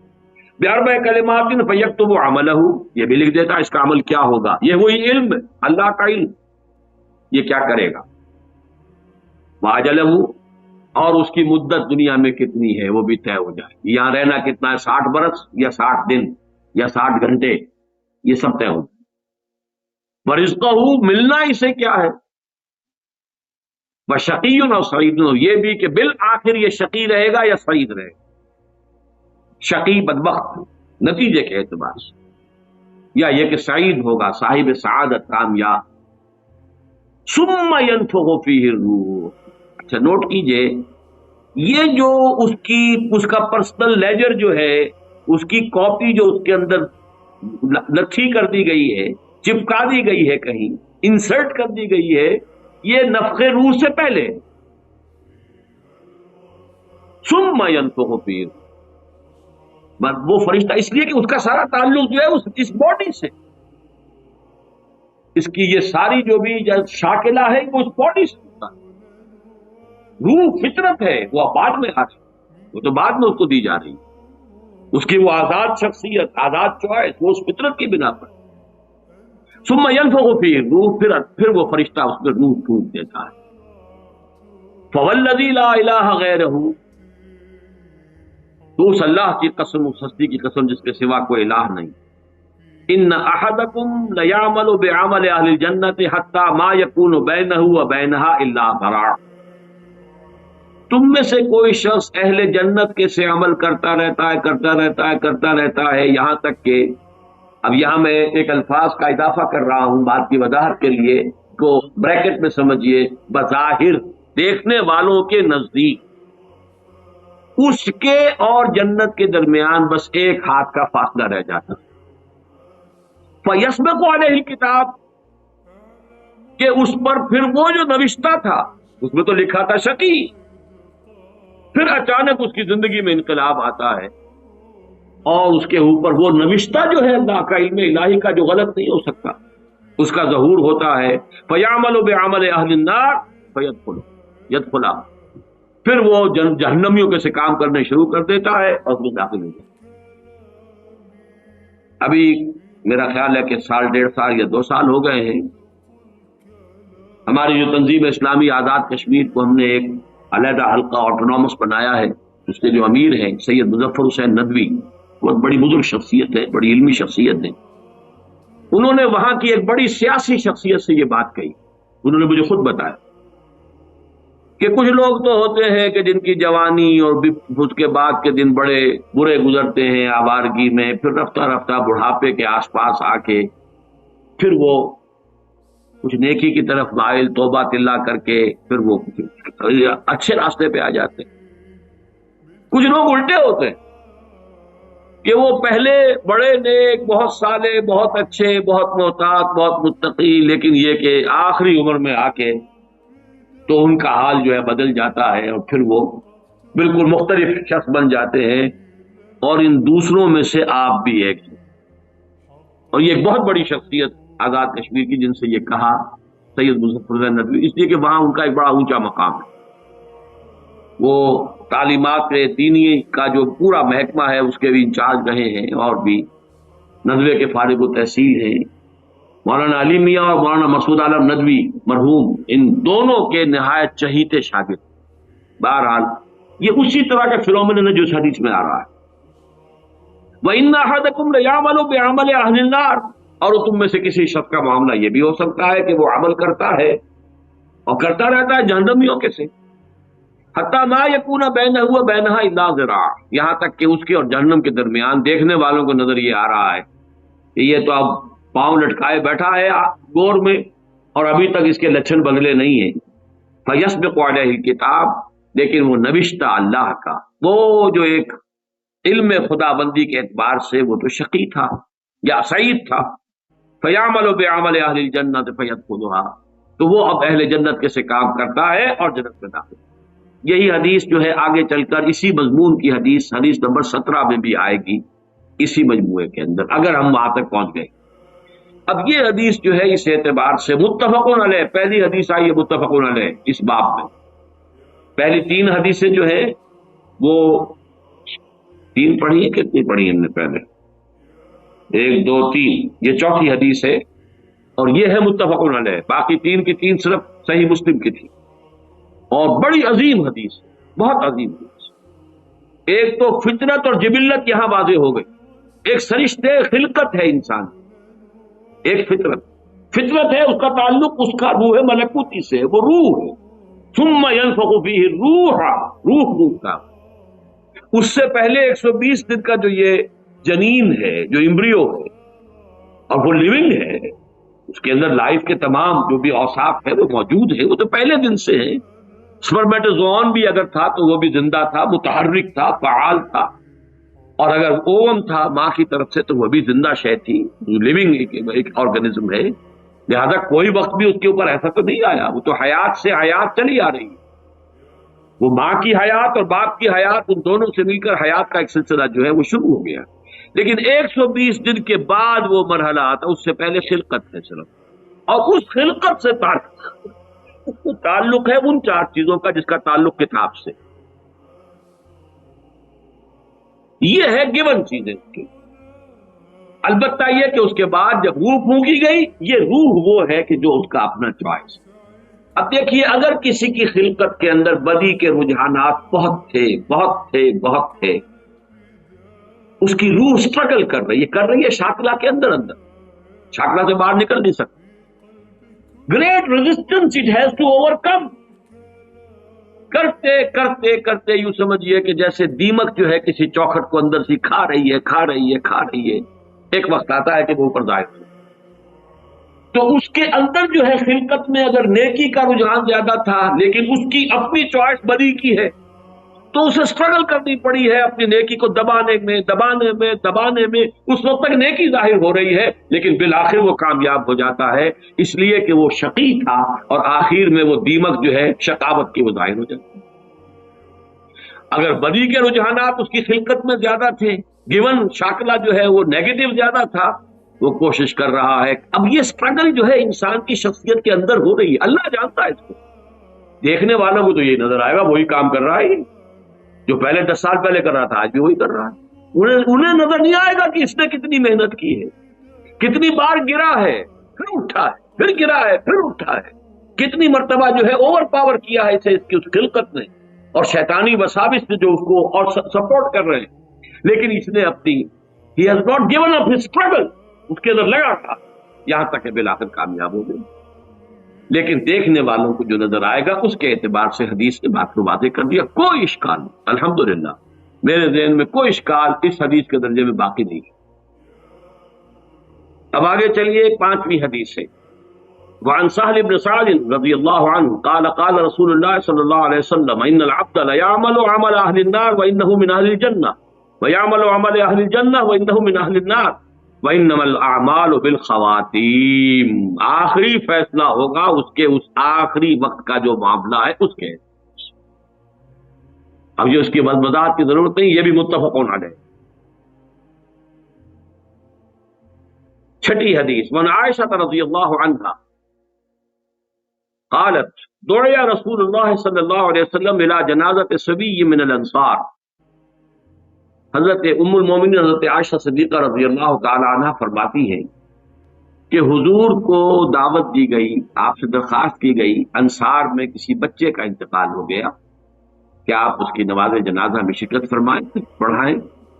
فقلت یا رسول اللہ، میں نے عرض کیا اللہ کے رسول، یعنی اب اس میں یوں سمجھیے کہ جو چیز امپلائڈ ہے، آپ سب کا یہ وقت لگائیں گے، جائیں گے، دعا کریں گے، آمد و رفت کی آپ کو مشقت جھیلنی پڑے گی، تو لہذا یہ تو ایک بالکل ہی پاک وجود، کوئی اس نے برائی کمائی ہی نہیں، انفینسی میں یا چائلڈ ہوڈ میں اس کا انتقال ہو رہا ہے، تو لہذا عصفور من عصافیر الجنہ لم یعمل السوء، وہ تو جنت کی چڑیوں میں سے ایک چڑیا تھی، چلی گئی، اس نے کوئی کام کیا ہی نہیں، ولم یدرک ہو، نہ اس نے کوئی برا عمل کیا، نہ برے عمل کے قریب پھٹکا، اس کا ادراک بھی نہیں، اسے ابھی بدی کا کوئی شعور ہی نہیں تھا۔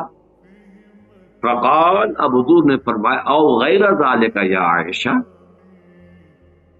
اے عائشہ کہیں ایسا تو نہیں کہ بات اس کے برعکس ہو، ان اللہ خلق للجنت اہلا، دیکھو اللہ تعالی نے جو مخلوق پیدا کی اپنے انجام کے اعتبار سے ان میں سے کچھ جو ہے وہ جنت کے لیے، خلقہم لہا وہم فی اصلاب آبائہم، اگرچہ وہ ابھی اپنے باپوں کی پیٹھوں میں صلب میں ہوتے ہیں، تب بھی ان کے بارے میں علم خداوندی میں کچھ طے ہے۔ وَخَلَقَ لِلنَّارِ أَهْلًا خَلَقَهُمْ لَهَا وَهُمْ فِي أَصْلَابِ آبَائِهِمْ۔ اسی طریقے سے چاہے ابھی کچھ لوگ اپنے والدین، اپنے آبا دادا کی ابھی پشت کے اندر ہی ہے، ابھی وہ باپ تک بھی منتقل نہیں ہوا ہے، لیکن یہ کہ اللہ کے علم ہے، ہم نہیں کہہ سکتے کہ کس کا کیا انجام، یہ ہمارے علم کی بات نہیں ہے، یہ اللہ تعالیٰ کا علم خداوندی۔ ہمارا کام شریعت کا کیا ہے؟ مسلمان کا جنازہ ہے، جاؤ پڑھو، چاہے بچہ، مشرک کا بچہ ہے اس کا آپ جنازہ نہیں پڑھ سکتے، بس بات ختم ہو گئی۔ ہمارے لیے شریعت ہے، اور وہ ہے اس ظاہر کے اعتبار سے، حقیقت میں کس کا کیا انجام ہونے والا ہے وہ اللہ بہتر جانتے ہیں۔ 7ویں حدیث، وعن علی رضی اللہ عنہ قال قال رسول اللہ صلی اللہ علیہ وسلم ما منکم من احد الا وقد كتب مقعده من النار ومقعده من الجنہ قالوا یا رسول اللہ افلا نتکل علی کتابنا وندع العمل۔ حضرت علی سے، اب یہ بڑی حکیمانہ یعنی حدیث ہے، حضرت علی سے مروی ہے رضی اللہ تعالی عنہ کہ حضور نے ارشاد فرمایا ما منکم من احد، تم میں سے کوئی شخص ایسا نہیں ہے، کوئی شخص نہیں ہے مگر یہ کہ لکھا جا چکا ہے اس کا ٹھکانہ یا جنت میں یا دوزخ، یعنی اللہ کے علم میں تھے، اللہ کے علم میں معلوم، محنت کرو گے کوشش کرو گے، لیکن یہ کہ جو انجام ہے وہ اللہ کے علم میں ہے، کتاب میں، من قبل ان نبراہا، وہ تو اس علم میں الہی کی جو کتاب ہے ام الکتاب، اس کتاب کے اندر سے جو بھی ہے وہ در حقیقت وہ اس کا ظہور ہوگا بالآخر۔ تو لوگوں نے کہا قالوا یا رسول اللہ، اب یہ جو نتیجہ نکلتا ہے نوٹ کیجئے، افلا نتکل علی کتابنا وندع العمل، تو کیا پھر ہم توکل نہ کریں، بھروسہ نہ کریں اپنی کتاب پر، جو بھی لکھا ہوا ہے وہ تو ہونا ہی ہے، پھر عمل چھوڑ دیں، یہ مشقت بھاگ دوڑ یہ وہ اس کے لیے کائے کے لیے؟ قال اعملوا، نہیں، عمل کرو، محنت کرو، یہ دوجہد کرو، امکانی حد تک کرو، فکل میسر لما خلق له، ہر شخص تدریجاً اس کی تحصیل ہوتی چلی جائے گی، میسر، اس کو ذرا لفظ کو نوٹ کر لیجئے، اس لیے کہ اس حدیث میں یہ ذرا ثقیل شکل میں بھی آگے آ رہا ہے 2 مرتبہ۔ یسر کہتے ہیں آسانی کو، عسر کہتے ہیں تنگی کو، فلم عسر والیسر، جن حضرات نے بیعت کی ہے تنظیم اسلامی میں شامل ہوتے ہوئے وہ ان الفاظ سے خوب واقف، فی العسر والیسر، اطاعت کریں گے عسر میں بھی یسر میں۔ اب یسر سے باب تفعیل تیسیر، یسرا یسر تیسیرن، کسی شے کو میسر کر دینا، آسان کر دینا، سہج سہج پہنچا دینا، جیسے کہ جو سورۃ اللیل ہے آخری پارے میں فَسَنُيَسِّرُهُ لِلْيُسْرَى وَسَنُيَسِّرُهُ لِلْعُسْرَى، آہستہ آہستہ ہم اسے اليسرا میں پہنچا دیں گے یا آہستہ آہستہ وہ العسرا میں پہنچ جائے۔ تو کل میسر لما خلق له، ہر ایک جو بھی اس کتاب کے اندر درج ہے اس کے مطابق اس کی تحصیل اور توفیق ہو جائے۔ اما من کان من اہل السعادۃ فَسَيُيَسَّرُ لِعَمَلِ السَّعَادَةِ، تو جس کا اللہ تعالیٰ کے اس علم میں سعادت کا ہے انجام، وہ سعادت کے لیے آسان کیا جائے گا، اس کے لیے سعادت اور نیکی کے راستے کھول دیے جائیں گے، کھلتے چلے جائیں گے۔ وَأَمَّا مَنْ كَانَ مِنْ أَهْلِ الشَّقَاوَةِ شَقِيٌّ وَسَعِيدٌ، یہ ہم اس حدیث میں پڑھ چکے ہیں متفق علیہ، یہ بھی لکھ دیا جاتا، تو فرمایا فَسَيُيَسَّرُ لِعَمَلِ الشَّقَاوَةِ ثم قرأ فأما من أعطى واتقى وصدق بالحسنى فسنيسره لليسرى۔ اب یہاں دیکھیے آیت جو کوٹ کی ہے آپ نے وہ بالکل وہی ہے، 4 شرطیں پہلے انسان پوری کرتا ہے، 3 کم سے کم 3 آتی، فأما من أعطى واتقى وصدق بالحسنى فسنيسره لليسرى، جو شخص اعطا، جود، سخاوت، لوگوں کی تکلیفوں کو رفع کرنے کے لیے اپنا مال خرچ کرنا، اس کے لیے کوشاں رہتا ہے، پھر بچتا ہے، لوگوں کی دل شکنی سے بھی بچتا ہے، لوگوں کو نقصان پہنچانے سے بچتا ہے، اللہ کے احکام کو توڑنے سے بچتا ہے، اور صدق بالحسنى، اور جو بھی سچی اور اچھی بات سامنے آئے اس کی تصدیق کرتا ہے۔ یہ 3 شرطیں پوری کرو گے فَسَنُيَسِّرُهُ لِلْيُسْرَى، تو ہم اس کو سہج سہج مشکلات جو ہے اس راستے کی آسان سے آسان کر دیں گے، دروازے کھولتے چلے جائیں گے، جیسے کہ فرمایا وَالَّذِينَ جَاهَدُوا فِينَا لَنَهْدِيَنَّهُمْ سُبُلَنَا، اپنے راستے ان کے لیے کھولتے چلے گئے۔ اور اس کے برعکس فَأَمَّا مَنْ بَخِلَ وَاسْتَغْنَى وَكَذَّبَ بِالْحُسْنَى فَسَنُيَسِّرُهُ لِلْعُسْرَى، تو آیات کا حوالہ دیا حضور نے اس حدیث کے اندر۔ 2 حدیثیں اس میں جو کہ ایمان بالقدر سے بظاہر متعلق نہیں ہے، لیکن بہرحال صاحب مشکات نے جمع کی ہیں، اس میں درج کی ہے، اس میں بھی لفظ کتاب ہے جو نوٹ کرنے کا ہے۔ وعن ابی ہریرہ رضی اللہ عنہ قال قال رسول اللہ صلی اللہ علیہ وسلم ان اللہ كتب علی ابن آدم حظه من الزنا ادرک ذلک لا محالہ۔ حضور نے فرمایا کہ ہر ابن آدم پر اللہ تعالی نے زنا کا کچھ نہ کچھ حصہ لکھ دیا ہے، لکھ دیا کہ یہ حصہ اس میں آئے گا، اس کے حصے میں پڑے گا، یہ علم خدا بند۔ تو وہ کیا ہے؟ وہ لا محالہ اس کا وہ حصہ اسے پہنچے گا۔ فزنا العین النظر، زنا جس کو ہم معروف معنی میں زنا کہتے ہیں وہ نہ بھی ہو تو آنکھ کا بھی زنا ہے، نامحرم کو دیکھنا۔ ایک مرتبہ کی نگاہ جو ہے وہ معاف ہے، دوسری مرتبہ کا دیکھنا وہ آنکھ کے زنا کے حکم میں ہے۔ وزن اللسان النطق، نامحرم سے گفتگو کرنا اور خامخواہ گفتگو کو طول دینا، اس میں لذت لینا، ضرورت کے ساتھ کوئی گفتگو کرنی پڑ رہی ہے، کراہت کے ساتھ کرنی پڑ رہی ہے، بس جتنی بات ضروری ہے اتنی ہی کی ہے، وہ بات اور ہے، لیکن یہ کہ اس سے آگے معاملات مختلف اعتبار وہ بھی زبان کا نطق کا دینا ہے۔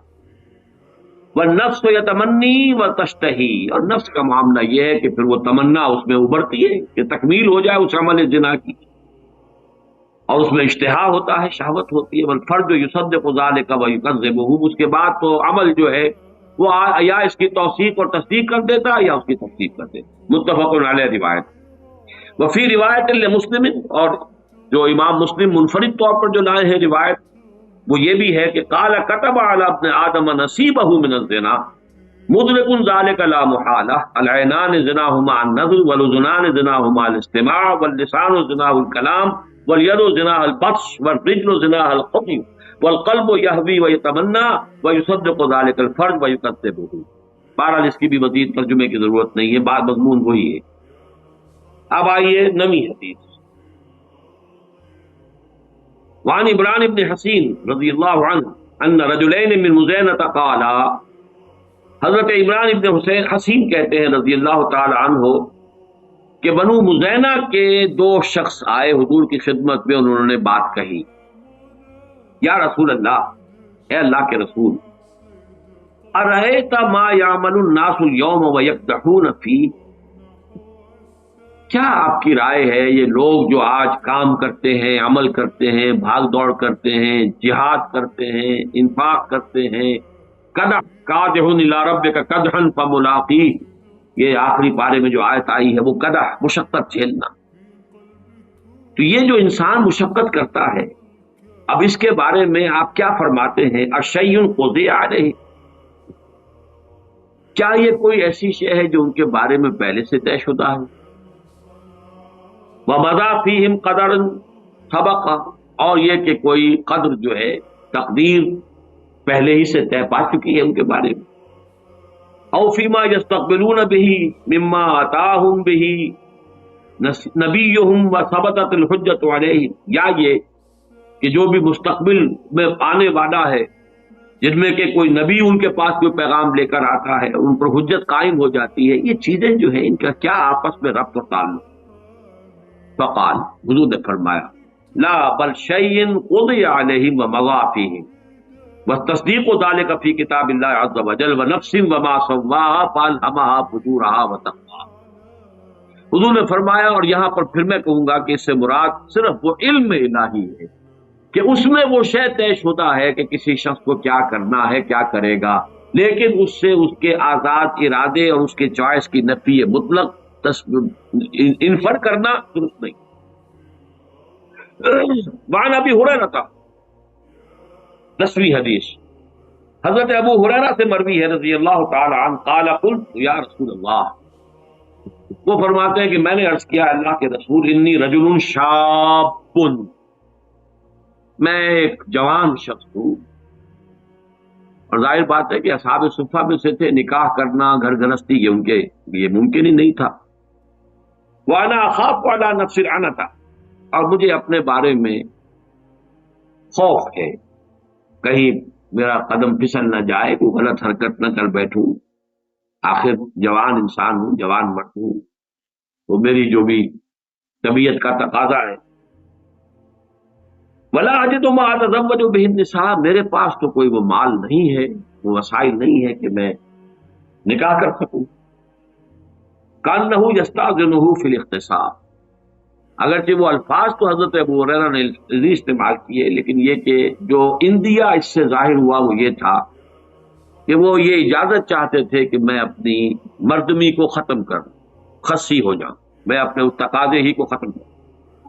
قال فسکت عنی، تو حضرت ابو ہریرہ فرماتے ہیں کہ جب میں نے یہ بات کہی تو حضور خاموش رہے.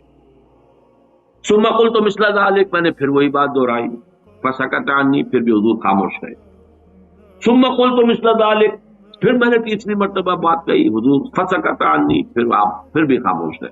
ثم قلت مثل ذلك، چوتھی مرتبہ جب میں نے یہ بات کہی، فقال النبی صلی اللہ علیہ وسلم، تو حضور نے ارشاد فرمایا، یا ابا ہریرہ جف القلم بما انت لاقط فاقتص علی ذلك او ذر، رواہ البخاری رحمہ اللہ. یہ صحیح بخاری کی روایت ہے. حضور نے فرمایا ابو ذر، قلم خشک ہو چکا، لکھ کر وہی کتاب، وہ اگلی آیت اگلی حدیث میں آپ ہی رہا ہے. جو پہلی حدیث تھی مقادیر لکھ دیے تھے اللہ نے 500 برس پہلے کائنات کی تخلیق سے. جف القلم، قلم لکھ کر خشک ہو چکا، بما انت لاق، جو بھی کچھ ہونا ہے وہ تو ہوگا. فاختص علی ذلک او ذر، اب یہ تمہاری مرضی ہے، تم چاہو جو کہنا چاہ رہے ہو وہ کرو یا نہ. یعنی یہ کہ فرض کیجئے کہ تم نے یہ قدم اٹھا بھی لیا تو کوئی اور پرورشن، کسی اور نوعیت کی، کوئی اور خرابی، اگر وہی ہے تو صرف یہ کہ آنکھ ہی کا زنا کرتے رہو گے. اگر تم قابو نہیں کر سکتے اپنے اوپر، تو اگر تم نے وہ زنا کا وہ جو عمل ہے اس سے اپنے آپ کو معذور کر بھی لیا، تو آنکھ کا زنا، کان کا زنا، زبان کا زنا، یہ چلتے رہیں گے. تو وہ سب مل کر بھی تو کچھ بہت بڑی شے بن سکتی ہے. تو اصل شے تو یہ کہ کنٹرول کرو، باقی جو ہونا ہے وہ اللہ کے علم میں ہے. البتہ تمہارا حساب تمہارے اس اسٹرگل کے اوپر ہوگا جو تم نے کیا. اللہ جانتا ہے کہ تمہارے لیے کیا موانع تھے، کیا مشکلات تھے، ظاہری تھے، خارجی تھے، باطنی تھے، داخلی تھے، کیا کیا رکاوٹیں تھیں، اور کسی شخص کے لیے پاک دامنی کے لیے کتنی سہولتیں تھیں. 4 بیویاں رکھتے ہوئے بھی اگر کسی نے زنا کیا تو معلوم ہوا کہ اس کی شقاوت جو ہے وہ اس انتہا کو پہنچ گئی کہ جس کے لیے کوئی اب عذر نہیں. لیکن یہ کہ ایک ایسا شخص جو ہے اس کا معاملہ کس درجے کے اندر وہ کس ضیق نفس کے اندر مبتلا ہے، اسٹرگل کرتا چلا جا رہا ہے، تو اللہ تعالیٰ اس کے حساب سے معاملہ طے کرے گا. 16ویں حدیث، اب یہ یہاں سے شروع ہو گیا اس کا جو فصل ثانی ہے، اس مشکات المصابیح کا اس باب کا فصل ثانی. عن عبادۃ بن صامت رضی اللہ عنہ قال قال رسول اللہ صلی اللہ علیہ وسلم ان اول ما خلق اللہ القلم فقال له اکتب قال ما اکتب قال اکتب القدر فكتب ما كان وما هو كائن الى الابد رواہ الترمذی وقال هذا حدیث غریب اسنادا. اب یہ دیکھیے امام ترمذی اس روایت کو لائے ہیں اپنی جامع میں، لیکن ساتھ ہی کہہ دیا ہے کہ یہ سند کے اعتبار سے غریب ہے، یعنی زیادہ معروف نہیں ہے، پہچان میں آنے والی نہیں ہے. غریب ان یہ حدیث کی اصطلاحات ہیں، میں اس کی بحث میں نہیں جاتا. لے کیوں آئے سوچنے کی بات ہے، اس لیے کہ وہ پہلی جو حدیث ہم پڑھ چکے ہیں مضمون تو اسی کا ہے. پہلی حدیث اس لیے میں نے نوٹ کرایا تھا کہ 16ویں حدیث میں اسی موضوع کی ہوگی. عن عبداللہ ابن عمرو بن العاص قال قال رسول اللہ صلی اللہ علیہ وسلم كتب اللہ مقادیر الخلائق قبل ان يخلق السماوات والارض ب50 الف سنۃ. آسمانوں اور زمین کی تخلیق سے 50,000 سال پہلے اللہ نے ساری مقادیر لکھ دی تھی. اب چونکہ اس حدیث نمبر 16 میں اگرچہ سند کے اعتبار سے غریب ہے، مضمون تو وہی آ رہا، لہذا اس کو لے آئے ہیں، لیکن ساتھ ہی کہہ دیا سند کے اعتبار سے یہ غریب ہے. حضرت عبادہ ابن صامت فرماتے ہیں کہ اللہ تعالیٰ نے، کہ حضور نے ارشاد فرمایا کہ پہلی چیز جو اللہ نے پیدا فرمائی وہ قلم. اب اس قلم سے مراد کوئی مادی قلم نہیں ہے، ابھی مادی کائنات کی تو ابتدا ہی نہیں ہوئی. جیسے کہ ہم نہیں جانتے عرش کی حقیقت کیا ہے، کرسی کی حقیقت کیا ہے، قلم کی حقیقت کیا ہے، اس اعتبار سے یہ ان متشابہات میں شامل. فقال له اکتب، اور اللہ نے حکم دیا لکھو. قال ما اکتب، قلم نے سوال کیا کہ میں کیا لکھوں. قال اکتب القدر، اب قدر لکھ دو، مقادیر لکھ دو. وہاں مقادیر کا لفظ آیا ہے، یہاں قدر کا لفظ آیا ہے. اس کے سمجھنے میں دقت ہو سکتی ہے، مقادیر کے سمجھنے میں بات بالکل واضح تھی، اسی لیے میں نے شروع کی لغت کی بحث میں اس کو خاص طور پر نوٹ کروایا.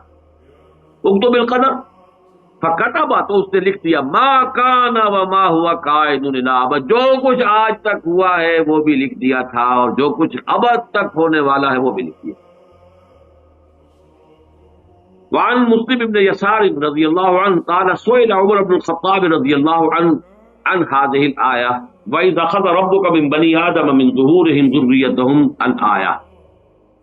یہ سورہ اعراف کی جو آیت ہے کہ یاد کرو جب کہ اے نبی آپ کے رب نے تمام بنی آدم کی پیٹھوں سے ان کی ساری نسلیں نکال لی تھیں. وَأَشْهَدَهُمْ عَلَىٰ أَنفُسِهِمْ أَلَسْتُ بِرَبِّكُمْ قَالُوا بَلَىٰ، وہ آیت اپنے ذہن میں لے آئیے.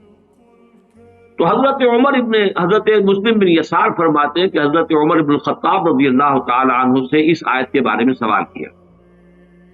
ذرا اس کی وضاحت فرمائی. قال عمر، حضرت عمر رضی اللہ تعالی عنہ نے جواب دیا سمعت رسول اللہ صلی اللہ علیہ وسلم یسأل عنها، میں نے سنا تھا کہ حضور سے بھی اسی آیت کے بارے میں سوال کیا گیا.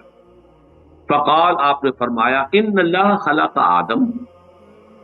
اب دیکھیے قرآن مجید کی آیت کے الفاظ زیادہ مشکل ہیں، حدیث میں ان کو کی تسہیل ہو گئی ہے.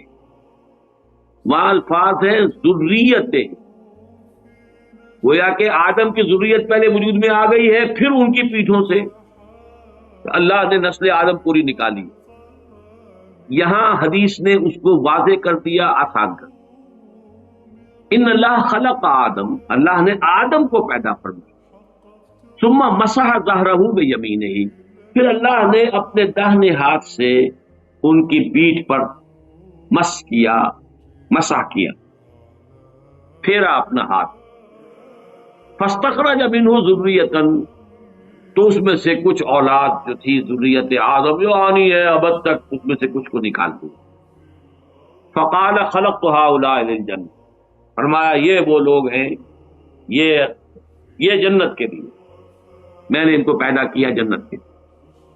ثم مسح ظہرہ بیمینہ، ثم ظہر،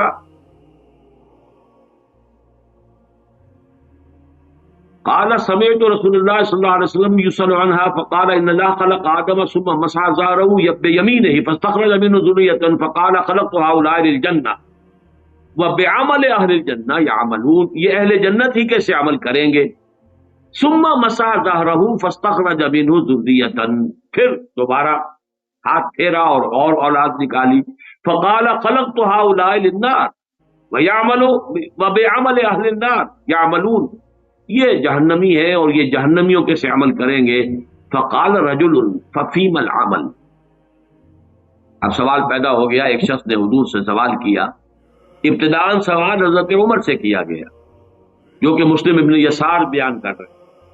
حضرت عمر نے فرمایا میں جواباً تمہیں وہ بات بتا رہا ہوں جو حضور نے خود فرمائی صلی اللہ علیہ وسلم. تو لوگوں نے پوچھا فقال رجل ففیم العمل یا رسول اللہ، تو اللہ کے رسول پھر عمل کس کام کے لیے، کس لیے؟ فقال رسول اللہ صلی اللہ علیہ وسلم ان اللہ اذا خلق العبد للجنۃ استعملہ بعمل اہل الجنۃ حتى يموت على عمل من اعمال اہل الجنۃ فيدخلہ به الجنہ. اللہ تعالیٰ نے جس کو جنت کے لیے بنایا ہے اس کو جنت ہی کے کام کرنے کے لیے اس کے لیے سہولت پیدا کرتا ہے، یہاں تک کہ وہ اسی پر اس کا انتقال ہو جاتا ہے، اس میں اسے داخل کر دیتے ہیں. وَإِذَا خَلَقَ الْعَبْدَ لِلنَّارِ، اور جب کسی کو بندے کو بنایا ہے آگ کے لیے، استعملہ بعمل اہل النار حتی یموت علی عمل من اعمال اہل النار فیدخلہ بہ النار. رواہ مالک والترمذی وابو داؤد. اب اس حدیث کو ہم پڑھیں گے اس لفظ کے ساتھ جو تیسیر کا ہم پہلے پڑھ چکے ہیں، جو متفق علیہ روایت میں آتی ہے، میسر ہو جائے. جو لوگ یہ کام کریں گے ان کی یہ تحصیل ہو جائے گی، جو لوگ یہ کام کریں گے ان کی وہ تحصیل ہو جائے گی. حدیث نمبر 18 وعن عبداللہ ابن عمرو رضی اللہ تعالی عنہما قال خرج رسول اللہ صلی اللہ علیہ وسلم فیہ وفی یدیہ کتابان. حضرت عبداللہ ابن عمرو ابن العاص رضی اللہ تعالی عنہما فرماتے ہیں، ان سے روایت کیا گیا کہ حضور ایک مرتبہ برآمد ہوئے، تشریف لائے، اور آپ کے دونوں ہاتھوں میں 2 کتابیں، 2 رجسٹر، 2 کاپیاں جو بھی کہیں وہ تھے۔ فقال اتدرون ما هذان الکتابان، تو حضور نے پوچھا صحابہ سے، جانتے ہو کہ یہ کیا ہے یہ رجسٹر؟ قلنا یا لا یا رسول اللہ الا ان تخبرنا، سب نے کہا نہیں حضور، اے اللہ کے رسول، ہم نہیں جانتے الا یہ کہ آپ خود ہمیں بتا دیں، آپ ہمیں باخبر کر دیں، الا ان تخبرنا۔ فقال الذی فی یدہ الیمنی، تو اب آپ نے فرمایا جو آپ کے داہنے ہاتھ میں تھی، ھذا کتاب من رب العالمین، یہ ہے وہ نوشتہ تمہارے رب کی طرف سے، تمام جہانوں کے پروردگار کی جانب سے، فیہ اسماء اہل الجنہ، اس میں جو بھی لوگ انتہا کا جو درجہ ہے، آخری اپنی عاقبت کے اعتبار سے جنت میں جانے والے ہیں، ان کے نام درج ہیں۔ پھر یہاں نوٹ کر لیجیے، وہی کتاب، وہی علم خدا بندی جو ازلی ہے، قدیم ہے، اور اس کی کا جو بھی علم خدا بندی ہے وہ قطعی ہے، اس میں کوئی غلطی ثابت نہیں ہو سکتی۔ واسماء آبائہم وقبائلہم، اور ان کے آباء و اجداد کے شجرہ نسب بھی ہیں، ان کے قبیلوں کا بھی۔ ثم اجمل علی آخرہم، اور پھر یہ کہ آخری انسان تک کا نام اس میں درج ہو چکا ہے، جو بھی اہل جنت ہوں گے۔ فلا یزاد فیہم ولا ینقص منہم ابدا، اب اس میں نہ کسی کا اضافہ ہوگا اور نہ کسی کی کمی۔ ثم قال للذی فی شمالہ، اور پھر آپ نے فرمایا جو میرے بائیں ہاتھ میں ہے، ھذا کتاب من رب العالمین فی اسماء اہل النار، یہ ہے رب العالمین کی طرف سے وہ کتاب جس میں جہنمیوں کے نام درج ہیں، واسمائہم واسماء فیہ اسماء اہل النار واسماء آبائہم وقبائلہم، اور ان کے قبائل کے اور آباء و اجداد کے نام درج ہیں۔ ثم اجمل علی آخرہم، اور یہ بھی آخری جو انسان ہو سکتا ہے جو آئے گا نسل آدم میں سے، اس کی حد تک جو بھی تقسیم ہونی ہے اس کا درج ہو چکا، اندراج ہو چکا ہے۔ فلا یزاد فیہم ولا ینقص، اب نہ اس میں کوئی اضافہ ہوگا اور نہ کمی ہوگا ابدا۔ فقال اصحابہ، پھر حضور کے صحابہ نے سوال کیا، ففیم العمل یا رسول اللہ ان کان امر قد فرغ منہ، یا قد فرغ منہ، یہ مجہول بھی ہو سکتا ہے اور معروف بھی ہو سکتا ہے۔ انہوں نے پوچھا کہ پھر یہ عمل ہم کس بات میں کریں، اگر یہ کوئی ایسا معاملہ ہے کہ جو جس سے فارغ ہوا جا چکا، جو طے ہو چکا، علم الہی میں، اللہ کے فیصلے میں، مقدر کے اندر طے ہو گیا، یا اللہ تعالیٰ جس سے فارغ ہو چکا۔ فقال صددوا وقاربوا، 2 الفاظ بڑے اہم ہیں، سیدھے کرنے کی کوشش کرتے رہو، سددوا، سداد کہتے ہیں سیدھا کرنا، تو سیدھا راستہ کرنے کی کوشش کرتے رہو۔ تمہارے میں کوئی ٹیڑھ اگر ہے خلقت کے اندر، کوشش کرو اسے سیدھا، جتنے بھی امکان کی حد تم کر سکتے ہو سیدھا کرو۔ اور قارب مقاربت، قریب قریب بہتر لانے کی کوشش کرو، خیر کی طرف، بھلائی کی طرف۔ پھر وہی آیت ذہن میں رکھیے، فاما من اعطى واتقى وصدق بالحسنى، کوشش اس کی کرو، فسنيسره لليسرى، واما من بخل واستغنى وكذب بالحسنى فسنيسره للعسرى۔ میں پچھلی مرتبہ آپ کو بتا چکا ہوں کہ اس میں واقعہ یہ ہے کہ شاکلہ 90-95% شاکلہ ہے، لیکن ایک فری چوائس ہے، کوشش ہے، جد و جہد ہے، وہ اسٹرگل جو ہو رہی ہے اندر اس ہال کے اندر، وہ اللہ جانتا، کیا گیون تھا وہ اللہ جانتا، کیا کوشش اس نے کی وہ اللہ جانتا، اور ہر شخص کی پرسنل اسسمنٹ ہوگی۔ کلہم آتی ہے یوم القیامت فردا، ہر انسان کو، ہر ذی نفس کو اللہ کی عدالت میں حاضر ہونا انفرادی سطح، ہر شخص اپنی ذاتی اعتبار، اور اس کا جو بھی گیون تھا، لا یکلف اللہ نفسا الا وسعها، سددوا وقاربوا فإن صاحب الجنة يختم له بعمل أهل الجنة وإن عمل أي عمل وإن صاحب النار يختم له بعمل أهل النار وإن عمل أي عمل۔ ثم قال رسول اللہ صلی اللہ علیہ وسلم بِيَدَيْهِ فَنَبَذَهُمَا، پھر آپ نے دونوں ہاتھ جو ہیں ان کو اشارہ کر کے کہا، فرغ ربکم من العباد فریق فی الجنت و فریق فی السعیر، تمہارا رب فارغ ہو چکا ہے، اس کے علم میں یہ طے ہے کہ کون ہے، ایک جماعت ہے کہ جو جنت میں جانے والی ہے، ایک جماعت ہے کہ جو جہنم میں جانے والی ہے۔ کہ پھر نوٹ کر لیجئے اس حدیث کو علم الہی پر یہ ساری احادیث جو ہے، اس کے اوپر جو میں نے ٹائٹل قائم کیا تھا، اس کو دوبارہ ذرا وہ اس کا جو ٹائٹل والا شیٹ ہے وہ لگا دو۔ اللہ کا علم کامل بھی ہے اور قدیم بھی، اور آنے واحد میں کل کون و مکان اور ماضی حال اور مستقبل سب کو محیط بھی۔ اسی کو قرآن اور حدیث میں الکتاب سے بھی تعبیر کیا گیا ہے، جس میں درج کوئی شے غلط نہیں ہو سکتی۔ البتہ اللہ کا یہ علم قدیم و قطعی پری نالج، جبر محض پری ڈیسٹینیشن یا فیڈرلزم کو مستلزم نہیں ہے۔ یہ ہے اس کا لب لباب۔ بہرحال یہ جو حدیث تھی کہ اللہ تعالیٰ فارغ ہو چکا ہے، فرغ ربکم من العباد فریق فی الجنت و فریق فی السعیر، یہ قرآن مجید کے الفاظ ہیں، رواہ الترمذی رحمہ اللہ۔ اب اس کی حدیث نمبر 19۔ ٹائم تو زیادہ ہو رہا ہے، لیکن یہ کہ آج اس کو ختم کر دیں، تھوڑا سا مزید دوں گا، بس یہ کہ صرف یہ ایک حدیث پڑھ لیتے ہیں۔ ویسے یہ نوٹ کر لیں کہ اگلے اتوار کو تو ہمارا ناغا لا محالہ وہ رہنا، اس لیے کہ وہ اب عاشورے کا دن ہوگا، اور عاشورہ جو ہے وہ تو اب وہ قیامت صغریٰ کی بجائے بھی قیامت کبریٰ بنتا جا رہا ہے۔ اللہ تعالیٰ خیر سے گزار دے، کیونکہ بہت کچھ زندگی معطل ہوگی، لہذا اس نظام کو بھی ہم اس میں درس کو بھی اس کا داغا کریں گے۔ آج چاہیں تو ذرا زیادہ وقت لگا لیں، سوال جواب کی نشست بھی ہو جائے، کیونکہ اس کے بعد بھی شاید ایک اور اتوار میں حاضر نہ ہو سکوں، لیکن درس ہوگا انشاءاللہ۔ البتہ پہلا جو اب اتوار آ رہا ہے وہ غالباً 18 کو ہے، وہ عاشورے کا دن ہے، اس میں درس نہیں ہوگا، تو اس کی کو تلافی آج کرنا چاہیں تو آپ کی مرضی ہے۔ وہ خدامہ رضی اللہ تعالیٰ عنہ سے مروی ہے، نبی ہے، وہ اپنے والد سے روایت کرتے ہیں، قال، وہ فرماتے ہیں، قلت یا رسول اللہ، میں نے کہا ہے اللہ کے رسول، ارأیت رقن نسترقیہا ودوان نتداوا بہ وتقاتا نتقیہا هل ترد من قدر اللہ شیئا؟ بڑا تیکھا، بڑا ٹیڑھا سوال۔ میں نے اللہ کے رسول سے سوال کیا، اے اللہ کے رسول، ہم کچھ جھاڑ پھونک بھی کرواتے ہیں۔ یہ جھاڑ پھونک کا رواج تھا، اگرچہ حضور نے فرمایا ہے کہ میری امت کے 70,000 افراد وہ ہوں گے جو بغیر حساب کتاب کے جنت میں داخل ہوں گے، اور وہ متوکلون ہوں گے کہ جن کی پہلی صفت یہی ہے، لا یقون ولا یسترقون، جھاڑ پھونک نہیں کرواتے۔ یسترقون لازمن ہے، لیکن یرقون کے بارے میں اختلاف، یہ جھاڑ پھونک نہیں کرنا، لیکن یہ کہ عام آدمی اس کو حرام قرار نہیں دیا حضور نے۔